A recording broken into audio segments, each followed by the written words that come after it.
call tonight's council meeting to order. Roll call, please. Council members Jamison. Here. Knutson. Here. Litz. Here. Staggers. Present. Anderson Jr. Here. Benega. Here.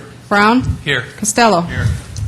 We have a quorum present for tonight's meeting. Tonight will be led in the invocation by Pastor Charles Ayers from First Presbyterian Church in Sioux Falls. After the invocation, we'll have the Pledge of Allegiance. So at this time, I'd ask everyone to please rise.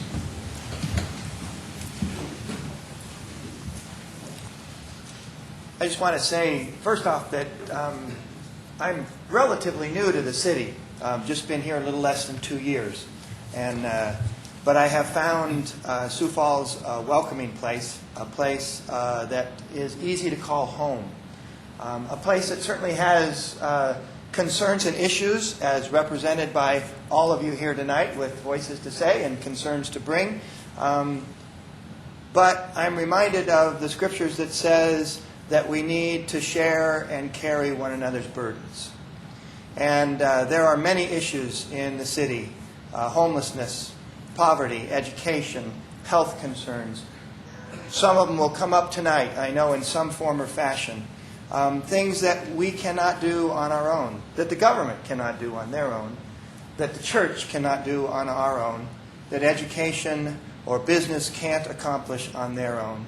We need to find a way to come together and to share and bear one another's burdens. If you'd join me in prayer.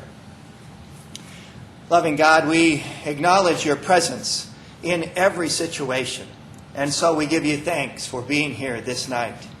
We pray that you would give wisdom and insight to the mayor and to the city council, that you would be with those who speak, that they might have clarity of thought and words, that you would be with those who are listening, that they might have ears that hear beyond the words and into the hearts of one another. And we ask that you would guide the decisions that are made, that you would work for the betterment of all of humanity. We pledge ourselves to you this night, even as we work for the sake of the people of Sioux Falls. So guide the conversation and the thought in the powerful name of Jesus the Christ. Amen. I pledge allegiance to the flag of the United States of America and to the republic for which it stands, one nation under God, indivisible, with liberty and justice for all.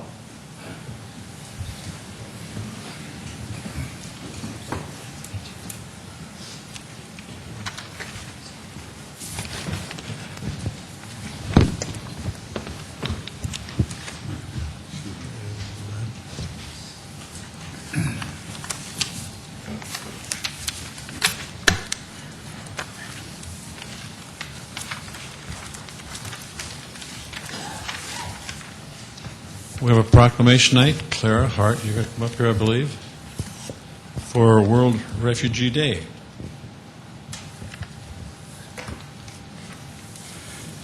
Okay.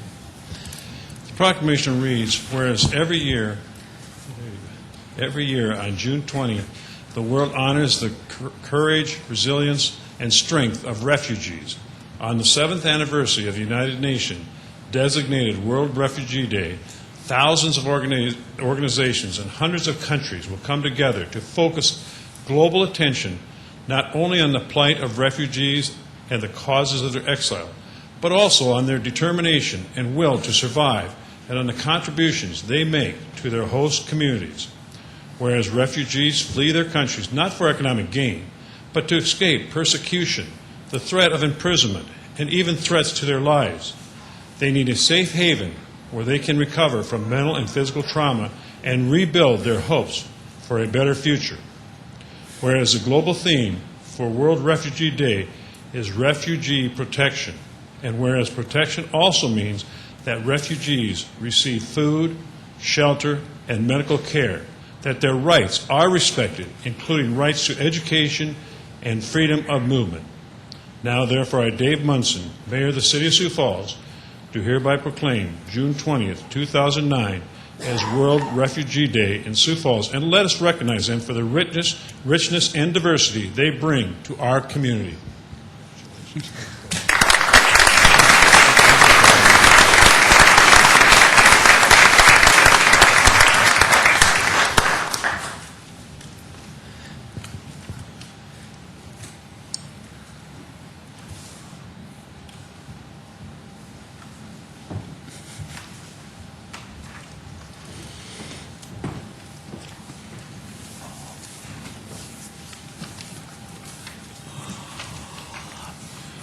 Okay, let's start with the consent agenda. Is there a motion to approve? I so move Knutson. Knutson moves. Is there a second? Second. Let's. Litz seconds. Further motions? Seeing none, all in favor of the motion to approve the consent agenda will vote yes. Those opposed, no. Council members Jameson? Yes. Knutson? Yes. Litz? Yes. Staggers? Yes. Anderson? Yes. Benega? Yes. Brown? Yes. Costello? Yes. All members present have voted. The consent agenda has been approved 8-0. Now, is there a motion to approve the regular agenda? So moved. Brown. Brown moves. Second. Costello. Costello seconds. Further motions? Mr. Mayor, Yes. I have a motion to move item 29 ahead of item 9. Motion to move item 29 ahead of 9. Is there a second to that motion? Second. Benninger. Benega seconds that motion. Further discussion? Now, all in favor of that motion to move 29 above 9 will vote yes. Those opposed, no. Council members Jameson? Yes. Knutson? Yes. Litz? Yes. Staggers? Yes. Anderson? Yes. Benega? Yes. Brown? Yes. Costello? Yes. That motion has been approved 8-0. Further motions? Seeing none, all in favor of approving the regular agenda as amended will vote yes. Those opposed, no. Councilmember Jameson? Yes. Knutson? Yes. Litz? Yes. Staggers? Yes. Anderson? Yes. Benega? Yes. Brown? Yes. Costello? Yes. All members present voted. The regular agenda has been approved as amended 8-0. This is a time that we set aside 5 minutes for anyone wishing to address the council. We just ask that you give your name, and anyone wishing to address the council, we ask them to come forward for 5 minutes. Seeing no one that is coming forward for the 5 minutes, we will move into the regular agenda, and that is item 29. Item 29 is a resolution authorizing the mayor to enter into a conditional gifting agreement for the donation of land for a new park site on or near West 12th Street and the T. Ellis Road, which includes the naming of the park as a condition of the gift. Good evening, Mayor and City Council members. Don Kearney with Parks and Recreation. This conditional gifting agreement between the city and the Jim Sokup family is really a tremendous opportunity for the city, and we're thrilled that the Sokup family has agreed to donate the property to the city. As proposed, Jim's family would donate 91 acres of land near the TLS Road and West 12th Street. The primary conditions of the gift include the Sokup family also agreeing to dedicate a 40-foot strip of land for public right-of-way in the northwest corner of the property to provide access off the TLS Road, in addition to the 91-acre park site. The city would also agree to name the park Family Park. There are also naming conditions on the ponds in the park as proposed. The one on the west side of the park would be Grandpa's Pond, and the one on the east side of the park would be Cousin's Pond.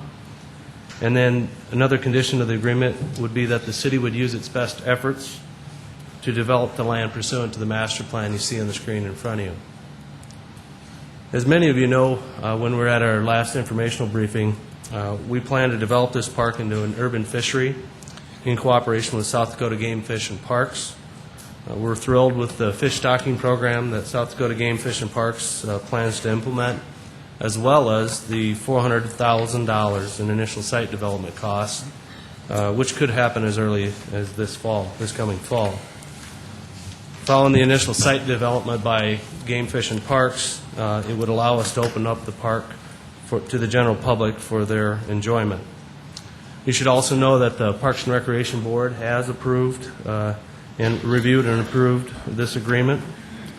And before I close and turn it over to Jim for some remarks, I'd also like to recognize Dave Fisher and Tori Miedema of our staff who've worked through a lot of different issues with putting this plan together and work closely with Jim on getting it to this point, so appreciate their efforts. And then obviously a big thank you to the Sokup family on behalf of the city for the generous donation. So with that, I'd like to turn it over to Jim for some comments. Okay, thank you.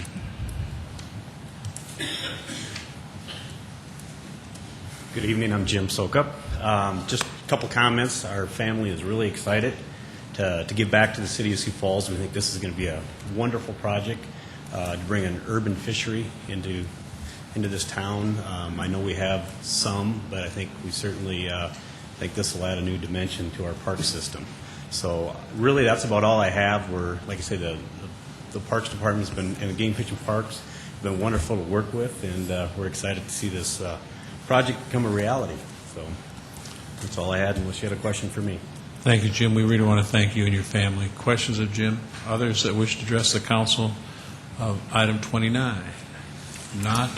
Is there a motion? Move for approval, Benninga. Bennigan moves. Is there a second? Second, Costello. Costello seconds. Further comments on the motion? Seeing none, all in favor of the motion to approve item 29 will vote yes. Those opposed, no. Council members Jamison? Yes. Knutson? Yes. Litz? Yes. Staggers? Yes. Anderson Jr.? Yes. Benega? Yes. Brown? Yes. Costello? Yes. All members present have voted. Item 29 has been approved 8-0. And again, thank you very much for your generosity. It's greatly appreciated on behalf of the citizens. Item number 9. Item number 9 is deferred action, 2009-2010 renewal of a retail malt beverage license for Mulu Geta and Marta Endahayu Lalabella Restaurant to be operated at 1001 West 11th Street. All right, thank you, Tamara. Lori Hogstead with the City Attorney's Office. This request first came to you 2 weeks ago for the renewal for 2009-2010, which would be July 1 of this year through June 30 of 2010. There were some neighborhood concerns brought to the council, and as a result, it was deferred until tonight.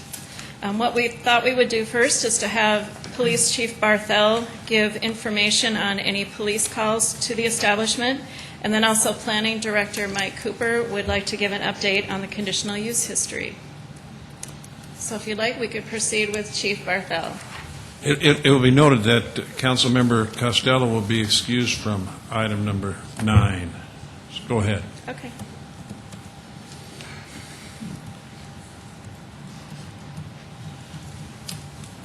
Good evening, Doug Barthel, Police Chief. I just thought I'd give you a brief synopsis on the Lalabella's location. First of all, we did a police calls check for the past year to date, and just to check and see how many calls we've had there. And over that year period, we've had 18 police calls there for a variety of different things, some traffic issues, some theft issues, some disorderly subjects, some fighting. I would note, though, that the strong majority of those calls actually came from the establishment itself rather than from the neighborhood. There were only 2 or 3 that actually came from the neighborhood. So it's not uncommon to get calls from within a bar establishment.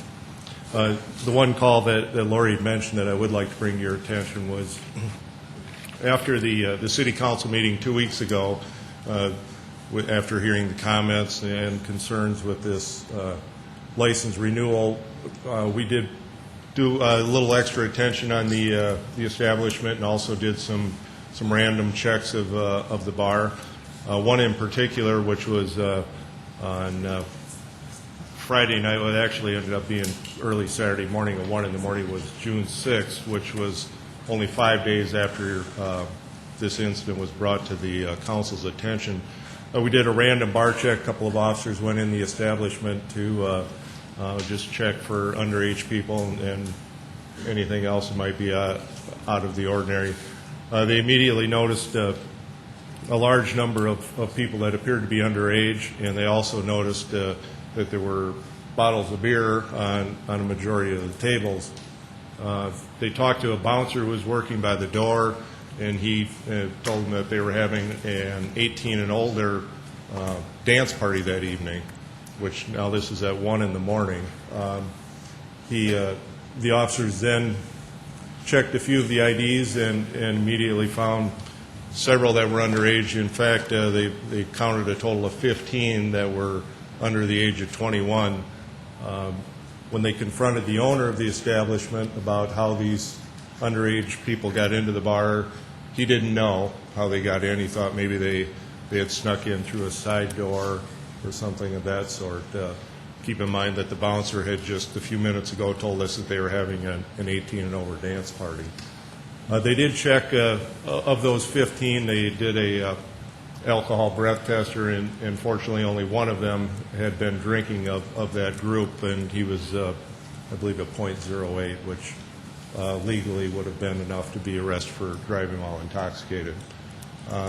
They made an announcement in the bar, and all of those that were underage then left at that time. There weren't any other issues that went along with that, but as far as the providing alcohol to a minor, those sort of charges are yet to be determined, and there's certainly a possibility that might come at a later date through the state's attorney's office. So just wanted to bring that one call to your attention. I do know that and I think Mike Cooper will also speak on the conditions of their establishment, but I do know the fact they have a dance hall license. They are not allowed to have people in there underage while they're having a dance and have alcohol served or tobacco in the area. So both of those are actually in violation of the city ordinance for dance hall permits. Be happy to answer any questions. Chief Barthel? Yes, Doug.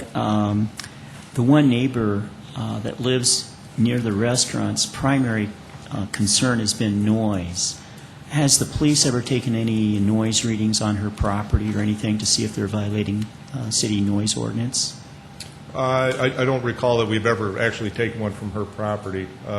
I do know within this last week or two, since this was brought to our attention, there hasn't been a lot of issues with the noise. At least it's been, where it's been called in to us. It's obviously a busy city street there, so. Does the police department carry meters to check out whether the noise ordinance is being violated at 1 o'clock in the morning or midnight or anything like that? We do. Some of the officers carry decibel meters, but they're mainly used for muffler violations. Actually, to be in violation of the city noise ordinance, when you get to that time of the night, if the noise is clearly audible at the property line, that's a violation of city ordinance. So, say for example, we go to a house party. As the officer approaches from the sidewalk, if they're at the property line, they can hear it. Technically, that would be in violation. Further questions? None, thank you. Others? Mike?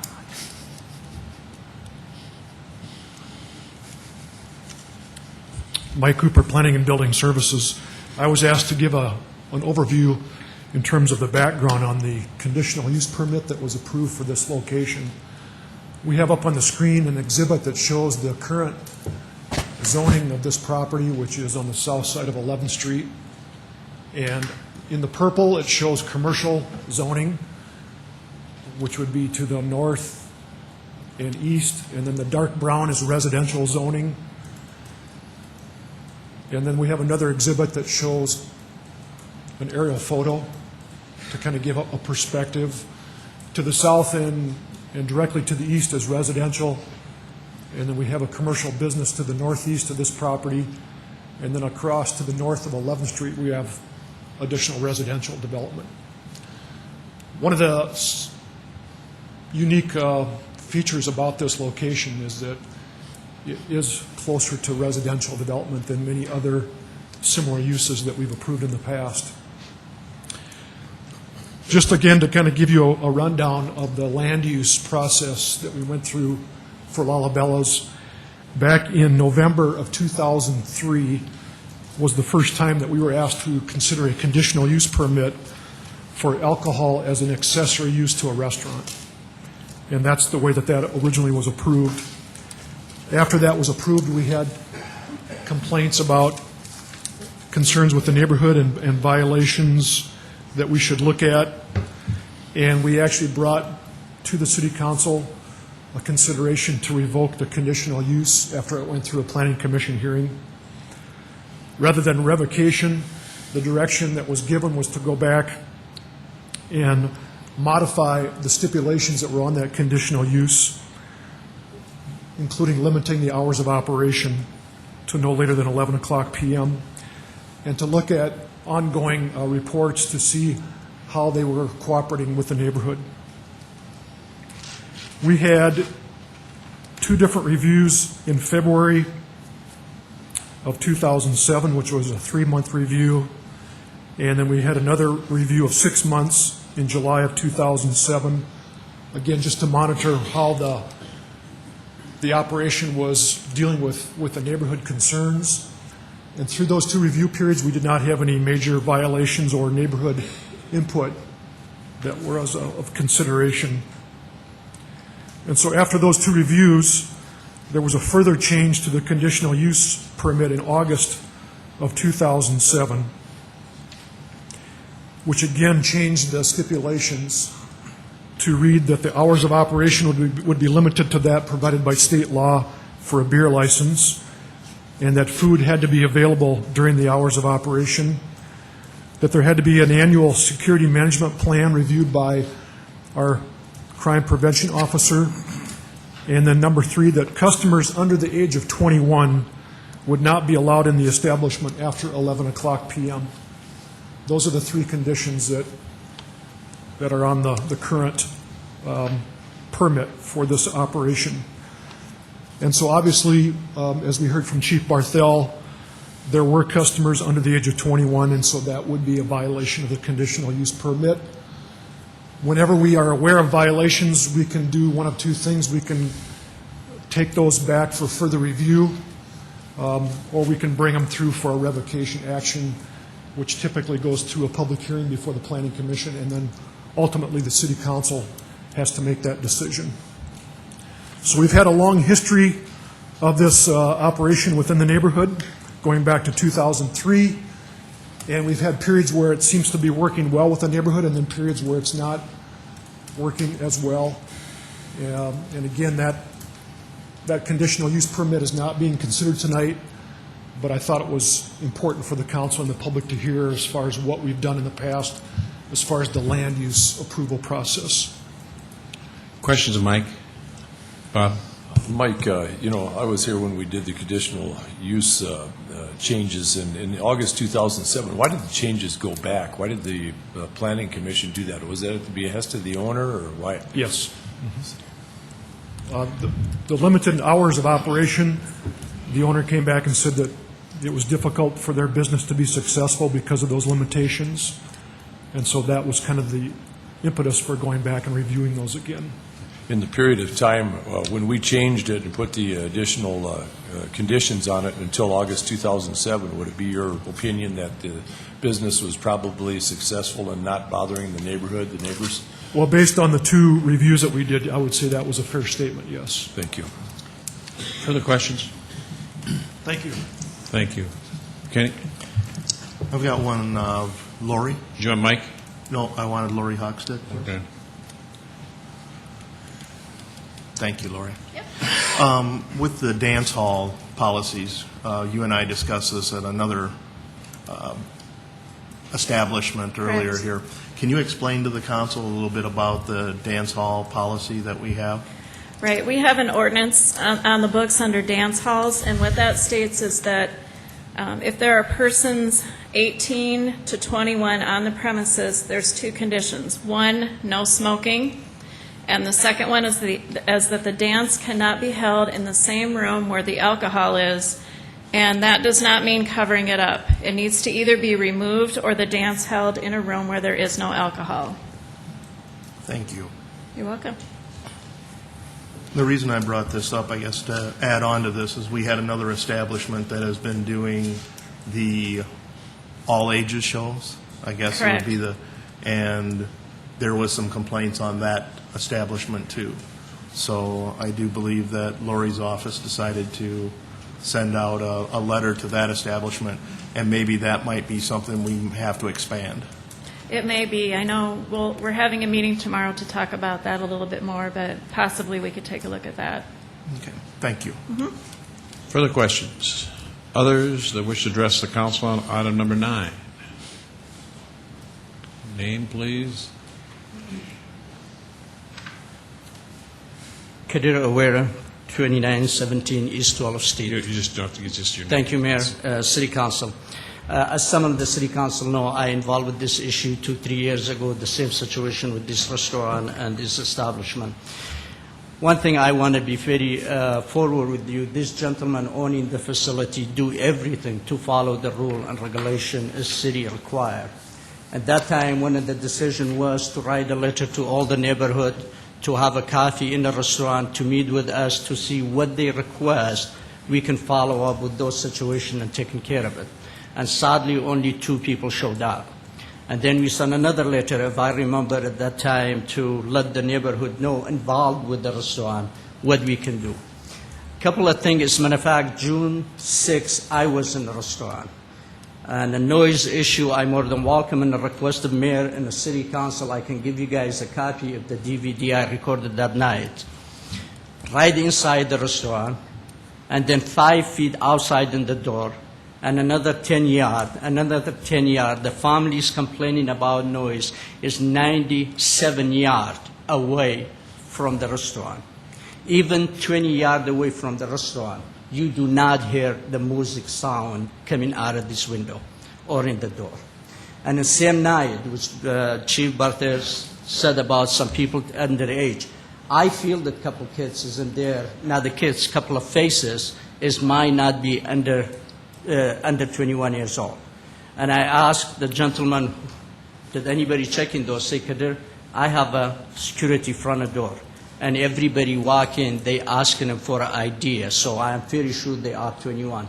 So I personally apologize for that, because if you have somebody responsible in the door and checking people is coming in, I don't think establishment owner have a fault to it, because pay him to do the security check.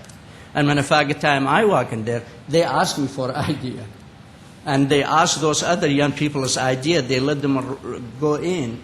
I don't think it's his fault in all picture. At least he go around again and asking everybody for an idea. So what I'm trying to say, this gentleman owned this restaurant. He worked very hard to put these businesses together. His business name is in the U.S. Atlas. If Sioux Falls, South Dakota have a restaurant, ethnic restaurant in Sioux Falls for people to stop by. So at time people is leaving the bar after 1 o'clock. They standing in the parking lot or in the street. I don't think anybody owned the business in Sioux Falls after the door closed to go out and there say, I don't want you to stand in a sidewalk, or you cannot stand in the street. I say, I've been in a bar. After 11:30, 12 o'clock, 1:30, the bar closed, people waiting around their parking lot, talking, laughing, joking, yelling and screaming. I don't think the bar owners coming out say you're not allowed to stand in the sidewalk because it's a public street. So my point is try to say sometimes stop hopping around the restaurant and behind 100 yards, 50 yards away from the restaurant. I don't think he have to be blamed for that. And at the same time, we talk to the neighbor right across the street if any music sound is coming out to this place. He absolutely said no. 97 yards, longest in the football field we're talking about. The neighbor is about 20 yards away from the west side of it. He don't hear the sound music. So what I'm trying to say in here, this gentleman tried to follow the rule and regulation. By the time you have some customer breaking the rule and law outside the restaurant or outside the bar, nothing we can do about it, except the law enforcement is calling, which the chief said, many of those telephone calls came in from the owner of the restaurant. So that means he's following the rule. So I really encourage you guys to look in the picture in different ways. Sometimes we see people as different than us, standing around. We're just getting nervous. We're making telephone calls. And especially ethnic community, I deal with them every single day. When you stand outside and talking, they raise their voice, they're shaking their hand, and they don't speak quietly like we do. And if people driving by say, oh my gosh, somebody's going to kill somebody, we got to call a police officer. And I did that in the multicultural center. After the celebration, 20 people, 30 people standing outside, yelling and screaming, laughing and joking. People slowing down what's going on. And I changed the policy to not do that anymore because we are a nonprofit organization and they are a business community. So he do everything as possible to follow you guys' rule and city ordinance. But sometimes things happen behind his control. I don't think he should be punished for it, and his license has been taken away from it. And still, again, I speak in their behalf too. We are really, again, to sit with every neighbor to see what they want us to do to make this neighborhood more cleaner and better without those complaining. So And again, if Mayor, you want me, or any city council, I give you guys the copy of this. If you hear even 10 feet away from the window, any noise, if the music out of there, you can shut it down. So I just want to let you guys know we are helping. I am helping with this group, and we try to make it the best as possible for them and the neighborhood, because I need this city to be as clean as possible for all of us to live in. So if anybody have questions, I'm more than welcome to respond. Questions of Kadir? Yes, sir. Kadir, are you speaking for the owners of the restaurant? Yes. Can you give me some explanation? I understand the noise issue. I also see on the map that it's only 75 yards from a railroad track. So the noise issue is one issue, and it says that nobody came to the neighborhood meetings. But I still need some reason why there's 20 underage kids at this party, and you have somebody that you've hired as a bouncer, whatever, security person, to check those individuals when they come through. Is there another way that they got in? I think at time he told me, he said the police department, after I left, I think I left that night around 12 o'clock. Okay, I was there for about 45 minutes, 1 hour to check, because after I found out the situation started again. And after I left, somehow the police officer went over there. I think it's Monday he told me about it. And I say, I told you, I thought some young people was right in there. He said, yeah, but that's what happened there, guys. So I told him, I said, you better talk to these guys you have in there. Anybody walk in under 21 years old, he is responsible. Put him in the responsibility in his shoulder. He have to tell the law enforcement about it, not you blame for it. So, and I guarantee you we can change that. I can work with him, and I can get somebody in here more responsible. And one of the excuses, I think two of the people relative of the DJ, that's why they let them come in to sit with them. But that's not the excuses. I totally disagree with that, because I'm against anybody under 21 years old to go sit in a bar or restaurant to have alcohol. But again, the only way we fix that, we got to educate the owner more to be careful and hire somebody from different organizations as a security to be more responsible. No matter who walk in, you're checking their ID. If it's under 21, you're not going to come in, and I don't care how much money I lose. And we can do that. And this is a process, learning process for this. If you count on me and I'm standing in front of your door, you feel I'm responsible. But then you turn around, a couple of people is in there, I let them go in there without be the ages required, then I think it's the only fault you have, because you trusted me. And I know did my job. And that's what that night has happened from this gentleman. And I make sure he not hire this person again, to not allow somebody under 21 walk in, because I'm totally against anybody under 21 to drink in a public facility and drive a car away. I've got your word, but what assurances do we have from the owner, the person who's ultimately responsible for this facility, and the people that he hires, and frankly, the safety of the community, that we're not going to send 20 kids in there again and have some drinking going on, leave the establishment and have a wreck? I give you my commitment. I give you my commitment. I'm going to work with them 100% to not allow this happen. If it's happened, you're not going to see me in here to defend them. Period. Further questions? Thank you very much. Go ahead. I don't have one for Kadir. Yes, sir. Excuse me. Chief Bartel, could I ask a question of you also on this? With Kadir's assurances, do we have some type of plan or any ideals of what we can do to work with this establishment? I mean, this has been a long time issue here. And I don't, to me, it's not the restaurant that's the issue. It's the bar at night. And that's been the issue there. And the number one thing is that it's so close to residential. I think that's where we're seeing more issues. Even though we only had one person come up, there has been people who have brought forward their concerns also. Well, we certainly have worked very closely with this establishment over the last several years. Our crime prevention officer has worked hand in hand with them. Matter of fact, early on, as you recall, there were a large number of restrictions that were placed on this, and we kept a real close eye on it and have worked with them up to today. We've worked with them. Frankly, I'm a little concerned because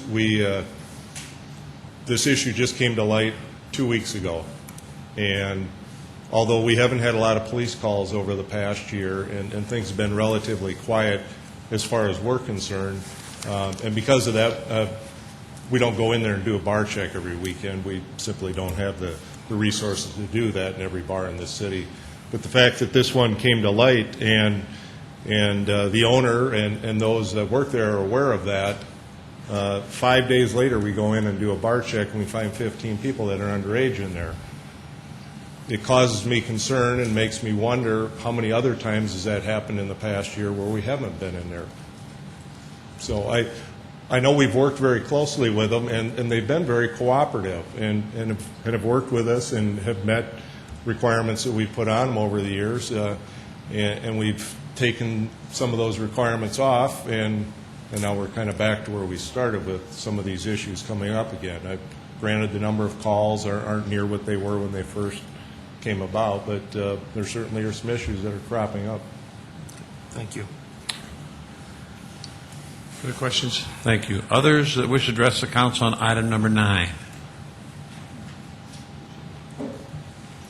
All we need is your name, please. It's you, Mary. Go ahead.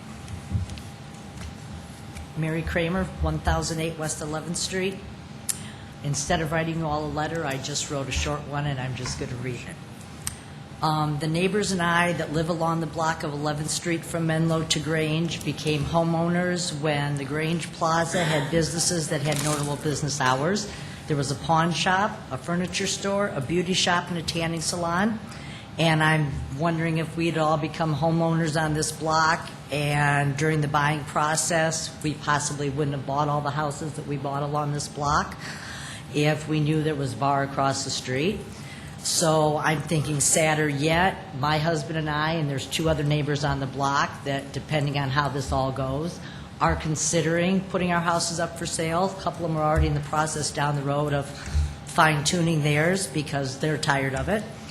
And I wanted to let you know that since our council meeting on June 1st, I contacted Russ Sorensen, and he's an urban planner in Mike Cooper's office, and him and I discussed the issues, and he's encouraged me to become part of the Pettigrew Heights Neighborhood Committee. And I'm encouraging anyone who's watching this or here tonight that there's an open house tomorrow night at the Bowdoin Youth Center to discuss Pettigrew Heights in general, barring the outcome of this renewal license. The restaurant, that, like I've said, I have no issue with the restaurant. It has great business during the day. It does supper times. I'm finding it amazing that he doesn't think he makes good enough money running a restaurant during lunch and dinner that he needs a bar. So that's kind of a red flag that he sells more alcohol than food, because I work in a restaurant, my husband works in a restaurant, and if you sell really good food, people will come eat. It just kind of doesn't fit into the neighborhood vision statement that I just received, and I'm not sure if any of you council members have it, so I just want to read the Pettigrew Heights vision statement we're working on. It says, Pettigrew Heights is a historically significant neighborhood within the core of Sioux Falls. The city and neighborhood will partner together to encourage mixed-use development of affordable multi-family resident uses with small retail and business office, promoting new and appropriate economic development incentives for developers, business owners, landlords, and residents who will benefit not only by coming to the core neighborhood, but to the city as a whole. This will ensure prosperous, safe, attractive, and well-maintained destination to a clean and safe, affordable housing and neighborhood services. Okay, for the most part, we're in a low-income neighborhood, except for the really pretty houses on 9th Street. But I just think that it's worth the fight to fix Pettigrew Heights neighborhood, and the mayor started his task force, I'm going to go back 5-6 years ago, on improvements, and slowly we're doing stuff. I counted, and from my house to Minnesota Avenue, there are already 4 malt beverage licenses. La Biella will make 5. And it doesn't make a lot of sense to me if you're trying to improve and clean up a neighborhood and you're putting in a senior center and talking about a substance abuse place for girls like 2 blocks. I would think we have sufficient malt beverage licenses and we don't need number 5. Thank you. Questions, Mary? Don't ask me. No, thank you very much. Others that wish to address the council?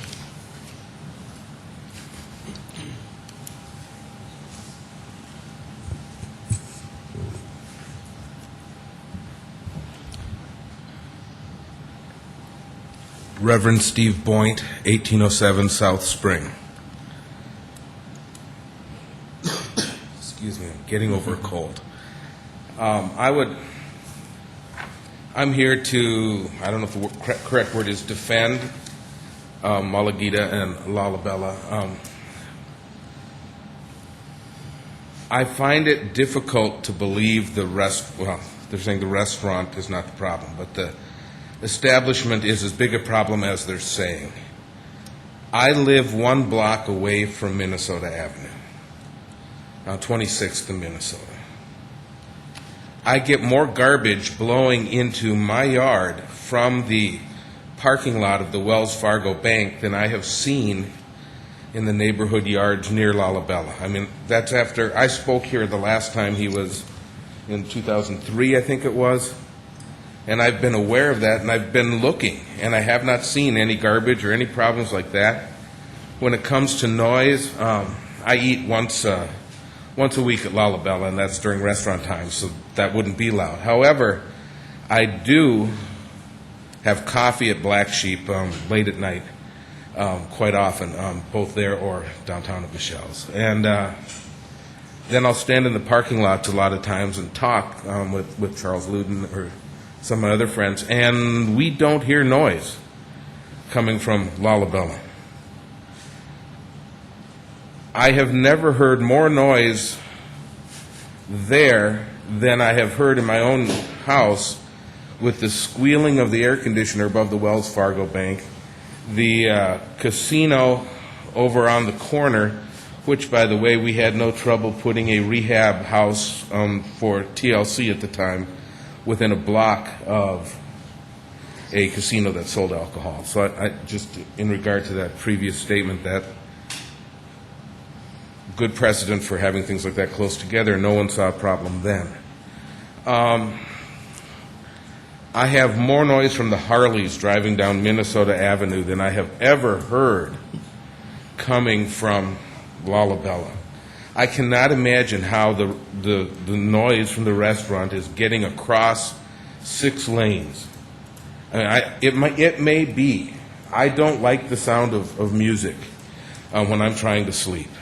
And so I'm not saying that you're not telling the truth. But I have trouble imagining it's horribly, horribly loud. The street would drown it out far more. And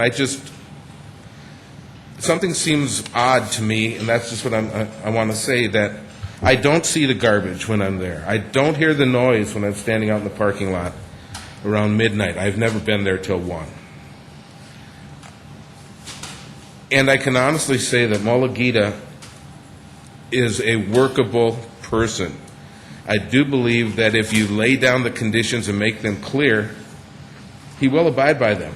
I don't know what to make of this last violation. I'll be honest, that catches me totally off guard.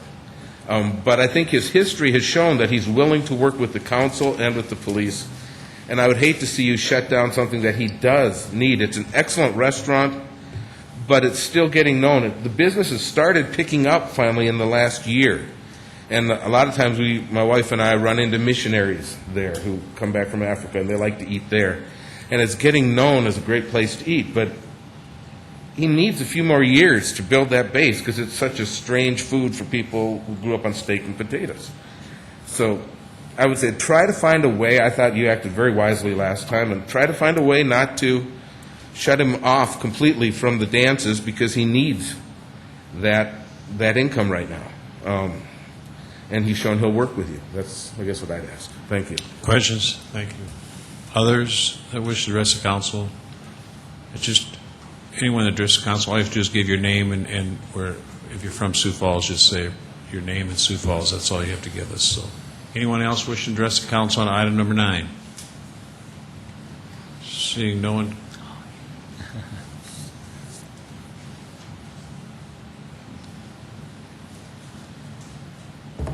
Mulugeta Ndayo, 1001 West 11th Street, the owner of Lalibela Restaurant.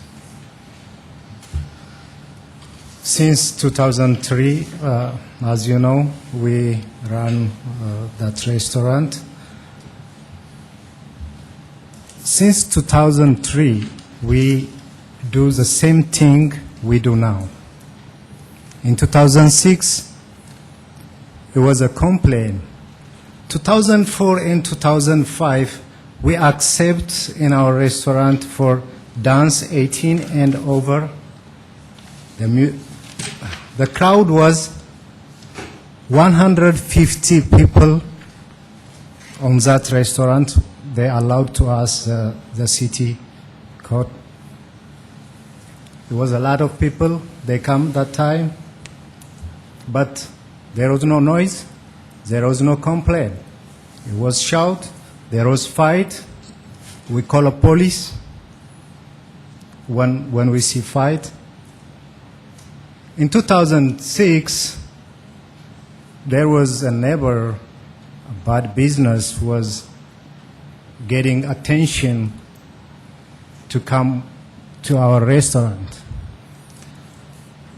As you know, 2007, we allowed to accept 21 and over.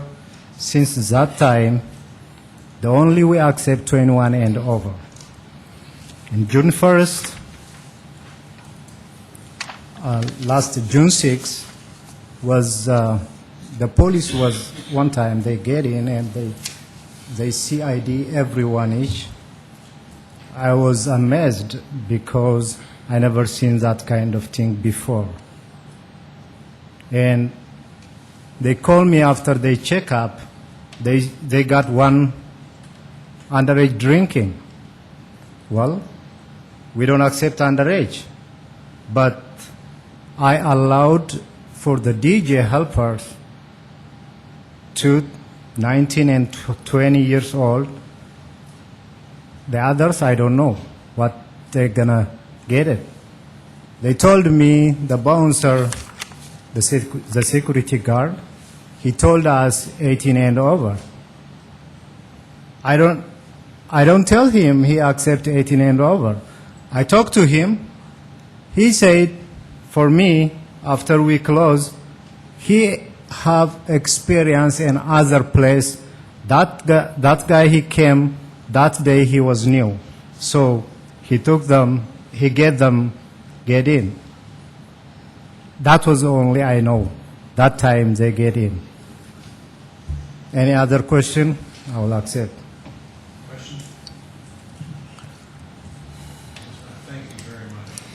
Thank you very much. There's no other questions? Okay, excuse me, go ahead. You'll get it, and I apologize if I've butchered your name, and I don't mean to do that. My concern is not so much the garbage and the noise. It should be, I know, I understand that, but everybody deals with that in different ways. My concern is the responsibility for those underage children who are in a facility like yours, who are able to drink, obviously, because there's one underage person there that has drank. And who's going to be responsible? I know Kadir has suggested that he will be somewhat responsible, but you're the person who's responsible for the facility. How are you going to prevent that from happening again? I'm 100% sure it never happen again. Probably that guy, he get his own beer and to get in, to drink over there. But after this, I put everyone 21 and over. I just tell that guy, if he came again to security guard, he don't do again the same thing like he do last time. He already know we don't do that kind of. But he practice other place, so he apply in there. I don't know The other place they allowed 18, in my place is 21. This is what I have practiced, 21 and over. By the way, Lalibela, we don't practice the bad business. Our business, this is USA Travel Guide book. In this book, if you see inside, our restaurant name is, for the example, for Sioux Falls restaurants. I'm proud of that. And if you give me a chance, me and my wife, we work there. I sell beers. Nobody take the beer from me under 21. I already check the ID if I see anybody new or looks young. I just ask everyone for ID. So nobody take the beer from my hand to get underage drinking. Thank you. Great. Excuse me. It sounds like you run a good restaurant, but what makes you qualified to run a bar? Have you got other years of experience doing this or doing it somewhere else? It just seems like you're having trouble running the bar side of it. Can you tell me what makes you a good bar owner? Well, in my experience, even the restaurant time, if I see, even when they come with family, I just ask them ID if they need to practice to drink a beer. So I'm a good bartender and server. I would just say that, being a bartender and a bar server is only a part of the picture. I think and I even feel bad because Pat's not here, and he's got all the experience in the world on running a bar, and he can't contribute to this discussion. But I think he would argue also that you probably need a little management, a little more structure, organization, to have somebody else stand up for you and argue how you're going to do your business better. I don't think is the right answer. I really think you need some help, professionally help, training you and your staff on how to run a bar, and I would encourage you to do that. Otherwise, you're only going to find yourself back here and in trouble again. Well, I'll do that. Like I said, my wife and I, we run that business. We try to get help, but it's very tough to come to work for us. And 14, 16 hours a day, we stay there. I don't have time to go out and take a class or any other thing to do. Even to go out to do my accountant once in a week, I take a little time to drop paperwork. Like I said, I'll do my best to take a class for that. Further questions? Not, thank you very much. Others that wish to address council on item number 9?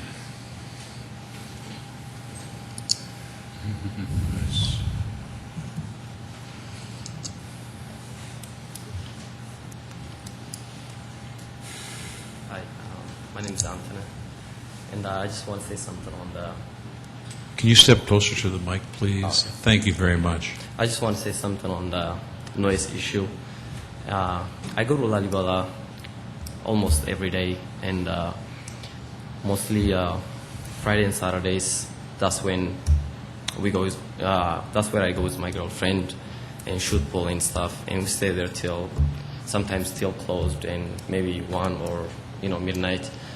And once he left the building, I park right in the front.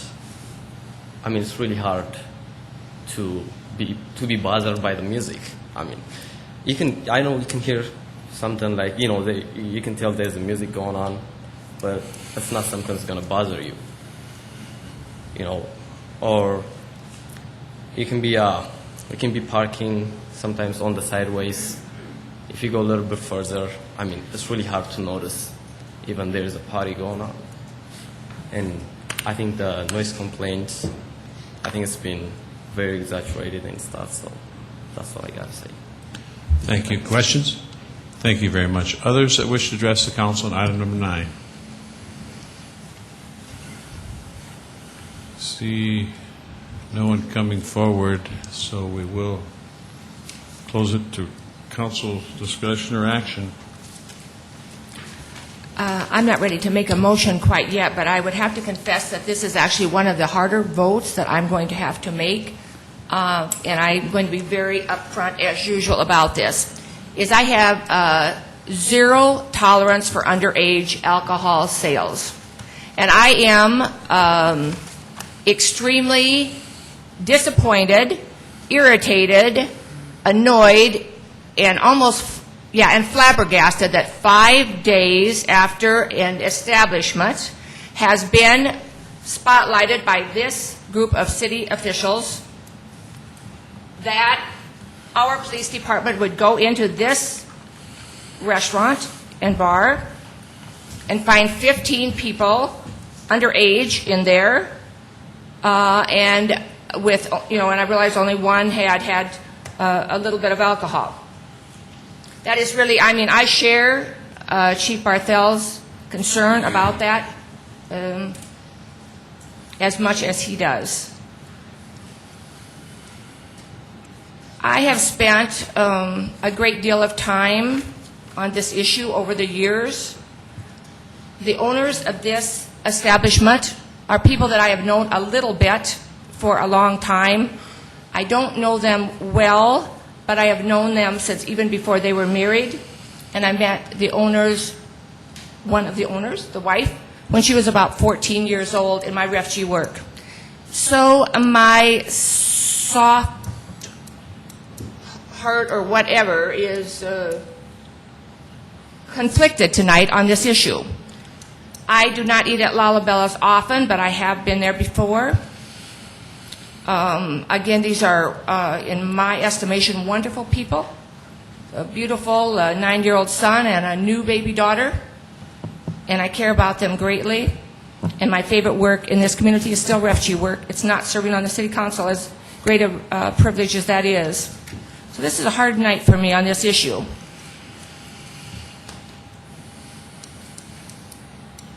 Again, I think it would be, the buck stops with the owners, not the security person working that night, who I believe is an employee of Jerry James' security business.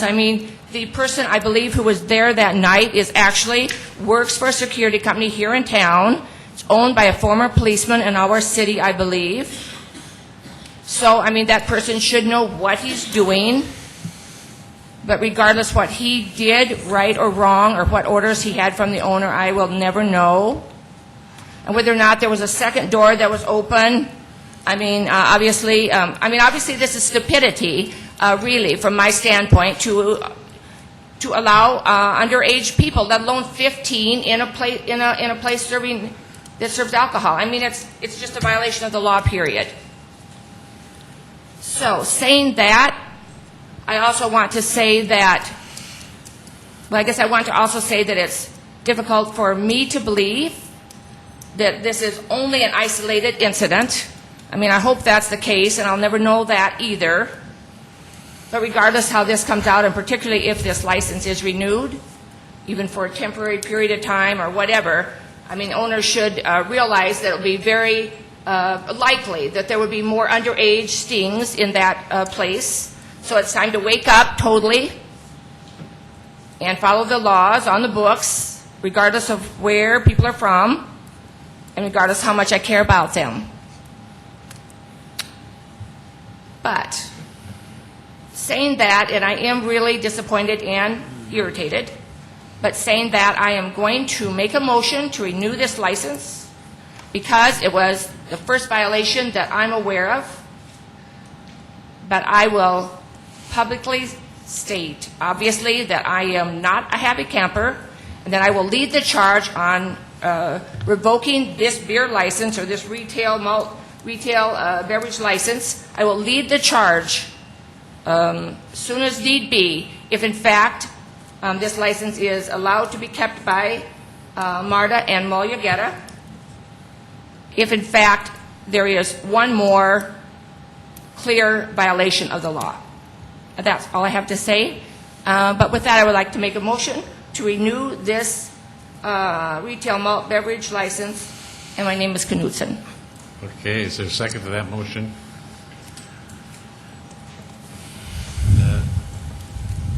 Don't see a second? Second. Second. Jameson seconds, okay. Got a motion made, second. You want, I have a question for Lori, please.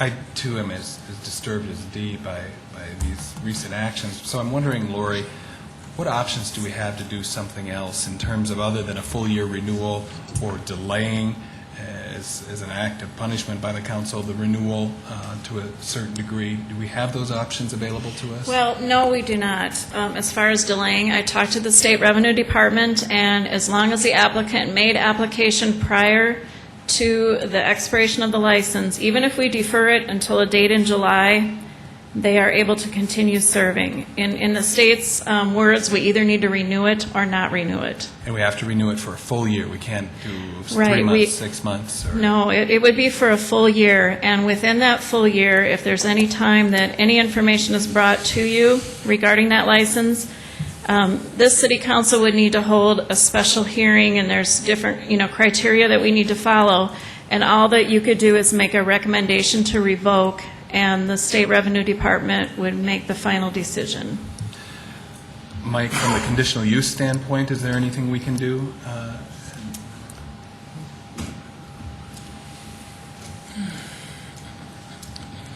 Any conditional use permit can be considered for a revocation whenever there's a violation of the stipulations or that there's some concern about the compatibility of that use. That, as I said earlier, is typically initiated by city staff because of violations or complaints, and then we would take it to a planning commission public hearing and then finally to the city council for a public hearing. So the revocation of a conditional use can be done at any time that there's just cause for it. And there can also be amendments to the conditional use permit in terms of stipulations. So we could add a stipulation to review it again in 3 months, 6 months? That would be under the council's authority to do that, yes. Who seconded that motion? I'll second it. No, did you second it? I didn't. Sure. Okay, you did second it. Okay, that's good. Fine, go ahead. I think Kermit seconded it, but that's okay. I'll give Greg the credit. Yeah. Negative. Lori, can we revoke it based on another violation? Or can we have a special hearing immediately after a violation? Well, not immediately. I would have to go back and review that, but I believe it takes about 30 days to have a revocation hearing held. We have to publish a notice and, of course, notify the applicant, et cetera. So it's about a 30-day process to hold a revocation hearing. I'm going to make an amendment. Substitute motion? I'd like to approve it based on the current stipulations. If there's a violation of current stipulations, that there be a special hearing within 30 days of that violation, and that the city council then would readdress this whole issue. So basically what it's saying, if I may, is if there is any more violations, it'll have to be brought back to us immediately for review again. Okay. We will not wait a year. I'll second that motion. Knudsen. That's a substitute motion. Did you all get that? Okay, everybody, is there further comments on the substitute motion? I'd like to ask Justice Amundson if can we do that, what Gerald has proposed? Is it? Well, you could send it back to the Planning Commission, or I think, as Mike said, you could put restrictions on it, right, on the conditional use permit, and I think that's what you're doing. That's what you're proposing, Joe, is on the conditional use permit? Absolutely. Okay. Because they go together. Correct. Yeah. You know, I just have a problem with the doorman being the fall guy for this. I mean, if you had a bad cook in the restaurant, you'd have got rid of him. You'd have known that right away, and I just can't see the doorman holding the bag on this here. So I'm irritated about this. I remember talking about this a couple of years ago. This is in my neighborhood. I just didn't want it to come back again, you know, but I guess looking at my colleagues over there and hearing some of the other things, I was going to vote no on this, incidentally, because it irritates me to have to talk about this time and time again. You got to catch on sooner or later. But, you know, if we can come up with some alternative, I guess that, you know, I'd be willing to go along with that, so. Who is next? Would you? Go ahead, Greg. Lori, is there any help that we can give these guys that's in management of their business? Is there some class that we offer? Any points, a list of things they need to do or work on? Well, I mean, not through us as a city. I mean, if, you know, I guess it would be up to Chief Barthel if he would want to assign Officer Schmidt, you know, works with businesses on security management plans and so on, and he also gives the techniques in alcohol management, which is known as TAM training, and I'm not sure if the applicants have been through that. So I guess that is, as far as our office, no, we do not have any special training that we give, but we could see if Chief Barthel, you know, what his feeling would be on that. I'm just saying it'd be nice if, I think they want to do a good business, but they just need a little help, and I'd like to see them be successful and not just fail away. And anything we can do to help them, if it just seems appropriate at this time, at least in this case, that they have that help from the chief, if you would, Chief.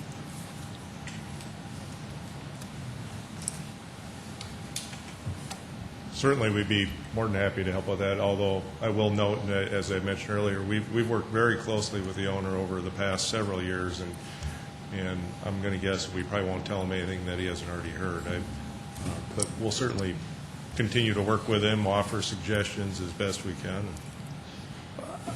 I just hate to say it, but that doesn't sound good for the owners. If this is the same old story for years and years, what else can we do? We got to do something different. We can't keep it going like this. What else, Lori? Is there anything else? Is there a private business that you could at least direct them to?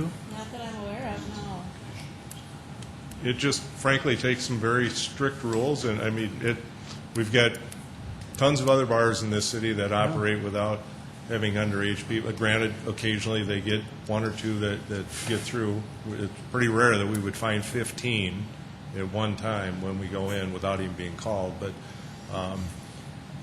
yeah, I mean, we certainly can work with it. I mean, you look at other places that maybe get caught in our stings. They fire people that do that, and you know, put actions in place to help prevent in the future.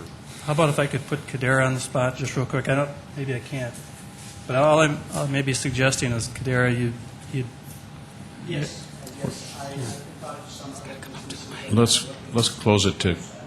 Let's come on up here. And that's last. We're close it to committee discussion. So you can ask staff, but that's. Go ahead, Kadera. Go ahead. I'll grant you that. Go ahead. Okay. Come up to the microphone. I can talk to some businesses I'm familiar with and have a relationship with, and at the same time, through Small Business Administration, I work with every time to give them some management skill and responsibility, because I totally agree with all of you. Under 21 years, I am very disappointed as much as you guys are, all of you. And I feel bad about standing right now in front of you guys because I am against it totally. So, but I commit to you guys, I can find some management group to get together with him and giving him a couple of hours every week until he get feeling a bit what his responsibility is. He have to be accountable like every other businesses in our community. I just want to add that I think Mr. Benega was pretty generous in offering this. Absolutely. This substitute motion that I think just like we deferred this action a few weeks ago and still there was an issue that came up. You guys are under the microscope, and now more than ever, and you've got your business in jeopardy here, so this is serious, and you better probably change your ways. Vernon? Lori, doesn't the South Dakota Retail Association provide training on this kind of effort? And could we put a stipulation on the conditional use permit that they, at their own expense, have to go through that training? Yeah, that's that TAM training, which Officer Schmidt also can provide, Okay. and So they it can- possibly have taken that. I don't know, but yeah, that's the same thing. There's There's a number of different agencies that offer that training, and I could certainly furnish them a list of those agencies. I'm going to move to amend the substituted motion to require as part of the conditional use permit that they go through the TAMS training at their expense. Okay, motion's been Second. Who seconded? Jameson. Jameson seconded that motion. Okay, so another stipulation added. Okay, Kenny, did you have something? This is to the owners of the establishment. You know, a few years ago, I lived across the street from you, and there was a lot of incidents there that were very concerning to the neighborhood and myself. I know that you've worked very hard to try to clean that up, and your restaurant is a great establishment, and you know, it's a nice addition to the city of Sioux Falls. But the problems happened when you opened this dance hall, and we really need to find some type of solution to some of the issues that are happening there, or you will lose this beer license. So please work with Kadir and Lori as hard as you can to try to clean up some of these problems, please. I will support the amendment. We've got a substitute motion to add the training along with, to renew it, and then with the other stipulation for the conditional use, and that's been a substitute motion to do that. Is there further comments, questions on that? Brown made the motion, seconded by Jameson. Just a very quick comment, and it'll be very easy for me to support Councilor Brown's amendment on that. But again, since this establishment is, you know, again, it's been in operation for about 6 years and so forth, is that I'm really, you know, I think we're all just trying really hard to be encouraging and supportive in a firm way. But on the other hand, I think it's going to be easy for me to vote for this amendment or this substitute motion amendment or whatever. But the truth of the matter is just follow the law. That's all we ask. Just follow the law. The law is very simple.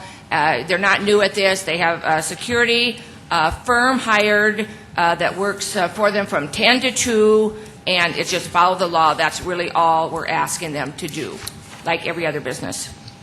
Okay, we've got a substitute motion. Everybody understands it. I guess I'm not clear. Was Vernon's motion to renew?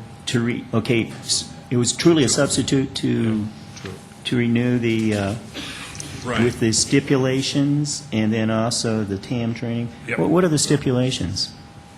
Can you read those again? My understanding, and please correct me if I'm wrong, is that what we're on now is a motion to amend the substitute motion regarding the stipulations for violations of current conditional use conditions. Right now, we're on the motion to approve, or we've done the motion and a second to approve TAM training, which is an amendment to the substitute motion for stipulations that if there are any approval of the renewal, pending, if there's any violations of the current stipulations, there will be a special hearing 30 days by the City Council to readdress the whole issues. And any more violations will have immediate review. We will not be waiting another year. Is that? Just to clarify, so we're just voting on the TAMs right now? Right now, we're voting on the amendment, which is for them to also have TAM training, and the amendment is attached to the substitute motion to approve of it, except if there's current. Then after we vote on the TAM, then we'll vote on the substitute motion. Yes. Right. Okay. We're going back up the ladder. No further comments. All in favor of Brown and Jameson's motion, vote yes. Those opposed, no. Councilmember Jameson? Yes. Knutson? Yes. Litz? Yes. Staggers? Yes.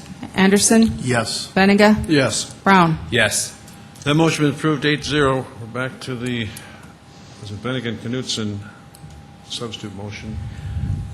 Now, what are the stipulations? Go ahead. Well, stipulations are right in front of us on our council meeting agenda. I believe that we can have Mr. Cooper or Lori, if you have those in front of you, you can read those through again if you'd like.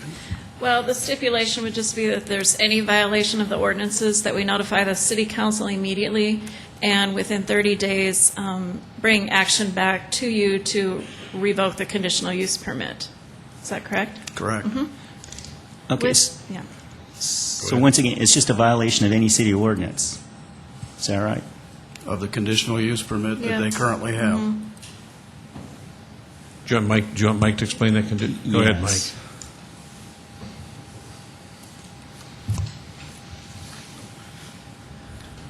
Again, the current conditional use permit has three stipulations. Number one, that the hours of operation are limited to those of state law for a beer license, and that food service is available during the hours of operation. Number two, a security management plan is updated annually with the city's crime prevention officer. And number three, customers under the age of 21 are not allowed in the establishment after 11 o'clock p.m. Okay, the substitute motion is to renew it with those stipulations that Councilmember Benega has placed on it. And the TAM, yeah, no, that's added. That was added, the last vote. Further comments? Seeing no, go ahead. I guess my only comment is, and I would encourage the neighborhood to contact the police and not just ignore those calls, because frankly, in your notes, you say you don't believe that the police recognize those concerns. I've ridden with the police department at least a half a dozen times. I've never, ever, ever seen them not respond to a call. They are very diligent in making those things happen. I also will say that we don't want to put anybody out of business, but this has got to be the last time. This has got to be crazy. There's no reason for all of us to not follow the rules that we've put together for the safety of this community, and especially for those kids who are drinking underage. That's the bottom line. So I would hope that you will support this. I agree with you. I think the location and everything that's going on out there, this would be the end of the road right now. So we've got the substitute motion made by Benega and Knutson before us, and it's renewal with the stipulations that Mike said, plus the other one is on the training. So Yeah, I guess I'm surprised how this thing has all evolved, because a few weeks ago the concern was about the neighborhood and the noise. Now we are moving into another area here where we've had one person underage drinking involved. And I guess I'm just really surprised how this is all just kind of mushroomed tonight from what it originally started off to be. okay, we've got the substitute motion before us. That's been made and seconded. All in favor of that substitute motion will vote yes. Those opposed will vote no. Council members Jameson, Yes. Knutson, Yes. Litz. Yes. Staggers. No. Anderson Jr., Yes. Benega, Yes. Brown. Yes. All members present voted 6 yes, 1 no, and 1 excused. That item 9 has been approved with the stipulations. Item 10. Item 10 is deferred action, a 2009-2010 renewal of a packaged malt beverage renewal for CFJ Properties Flying J Convenience Store, 5201 North Granite Lane. That's it. Thank you, Tamara. Lori Hogstead, City Attorney's Office. This item also was before you on June 1st, and we were discussing the underage sales that occurred on 3/21/06, 10/31/07, and 9/30/08. These were 3 underage sales within a 30-month time period. And the manager, Mike Jones, should be here tonight. Mike, I hope you're here. He is, yes. Okay. If you would like Mike to come up and address these concerns, we can do that now, or I can answer questions however you would choose to Are there any do questions, this. Lauren? Lori, it might be beneficial for the public to understand, our hands are somewhat tied on this, too. Yeah, they really are, because there's specific state law regarding the underage sales. The state revenue department can suspend a license if they have had 3 underage sales within 24 months. In this case, it was 3 within 30 months. And in this case, you know, we can choose not to renew, or we can choose to renew the license. Non-renewal, again, the state would look at that time period. You know, has it been 3 violations within 24 months? And no, it was 3 within 30 months. So really, because the state controls this, our action means nothing tonight. Well, not necessarily. I mean, you could choose not to renew.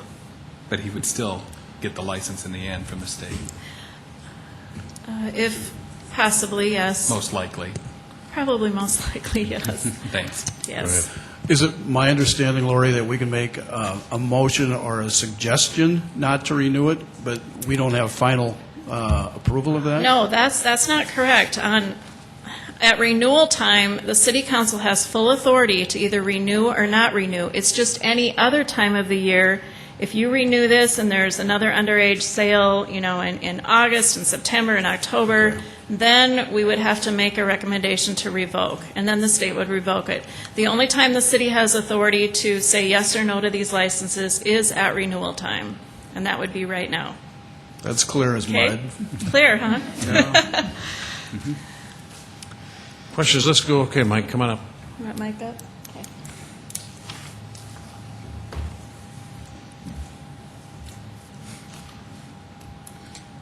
Michael Jones, Sioux Falls.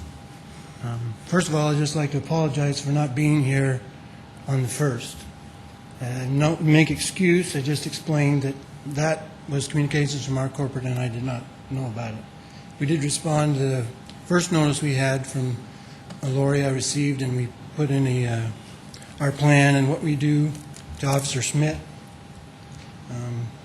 But this last first, and I appreciate being deferred, at least being able to come and visit and answer questions that you may have, explain. We do take this very seriously. Our goal is 0, and obviously I'm above that. We have several programs in place to prevent that.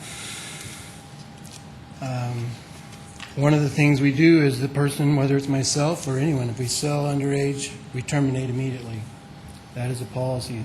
That might be part of the problem if we train the new people.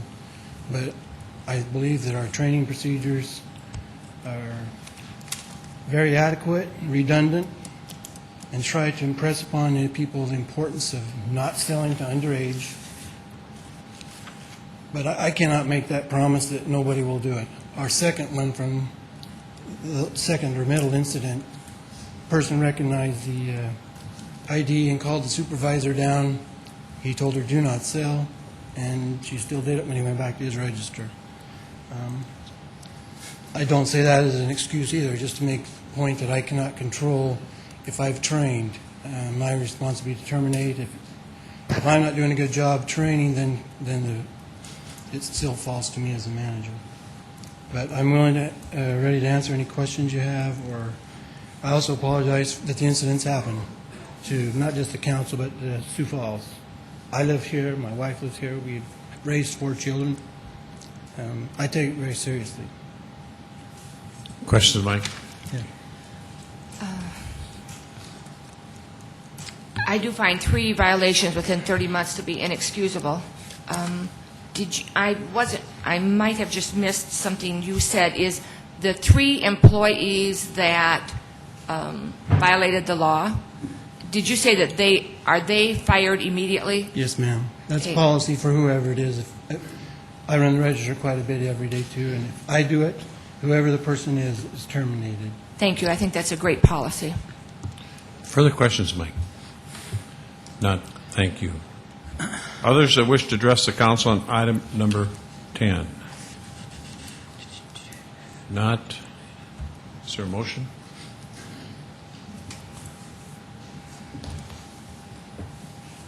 Go ahead. Could I ask Lori a question first? Sure. Lori, if we denied this renewal and then it went through back to the state essentially, what's the timeline? How long would they be without a license? Or would they? Well, if we deny it, their license would expire on June 30th, and the only way that they would get that license back is if they appealed the denial to the state level. So I'm not sure what the time frame would be on that. Lori, have we had other off-sale establishments sell to minors in this sort of time frame and then granted them licenses or recommended for renewal also? We have. I just went back 5 years. I've got history back to 97. But in the past 5 years, we've had the Pump and Pack on Potsdam Avenue. They had 2 in 06, 1 in 07. Shop and Cart North on North Minnesota had 1 in 05, 2 in 07. SIDS, I don't know if you remember last year, they had 1 in 06, 07, 08. Thrifty Smoke Shop had 06 and 2 in 07. And Munchies, 2 in 06 and 1 in 07. Great. So what I'm gathering is that, I'm a little slow on the math, but what I'm gathering is there's been a trend of others who have violated the same law, same kind of timeline, and we haven't revoked or denied their renewal. That's correct. So for us to step out of line and deny this renewal would be a little out of the ordinary. Out of the ordinary. And of course, if you chose to not renew it, then we would have to follow that precedent in the future. So he just missed it by just that much, as I see it, right? Right, by about 6 months. Mm-hmm. Further questions? Others that wish to address the council? Mike, come up again. This may sound strange, but it came to me anyway as I thought about it. The state fines very heavily for the incidents. It's just another way of making it important to the business or individual. I don't know if the city council, I'm not saying to fine me right now, but if I violate, or anyone else for that matter, it doesn't matter. I think it's a good way maybe to use funds for training or incidences like the one before me or anything, but if the council has the ability to do that, it could also be something just to make it a little more, bring it to people's awareness and businesses' awareness, put a fine or something on it. I don't know if you can. I don't think we have that authority. Okay, go ahead. Lori, I'm sorry, could you explain it again? So if we were to not renew, and then they could potentially appeal to the state, and what's the process there?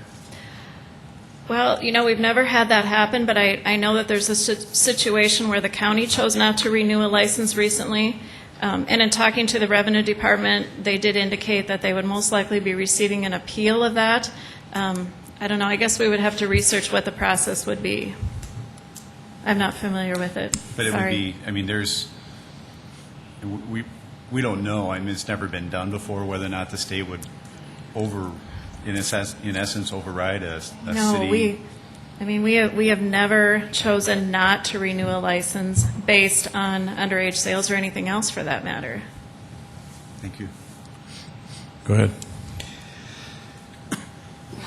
Lori, if they did go, we denied, they went and appealed, say the appeal was denied, when would be their first opportunity to come back and ask for a new license? Or would that be a conditional use permit? Well, that's another thing. If they're denied, they cannot reapply for a year for their alcohol license.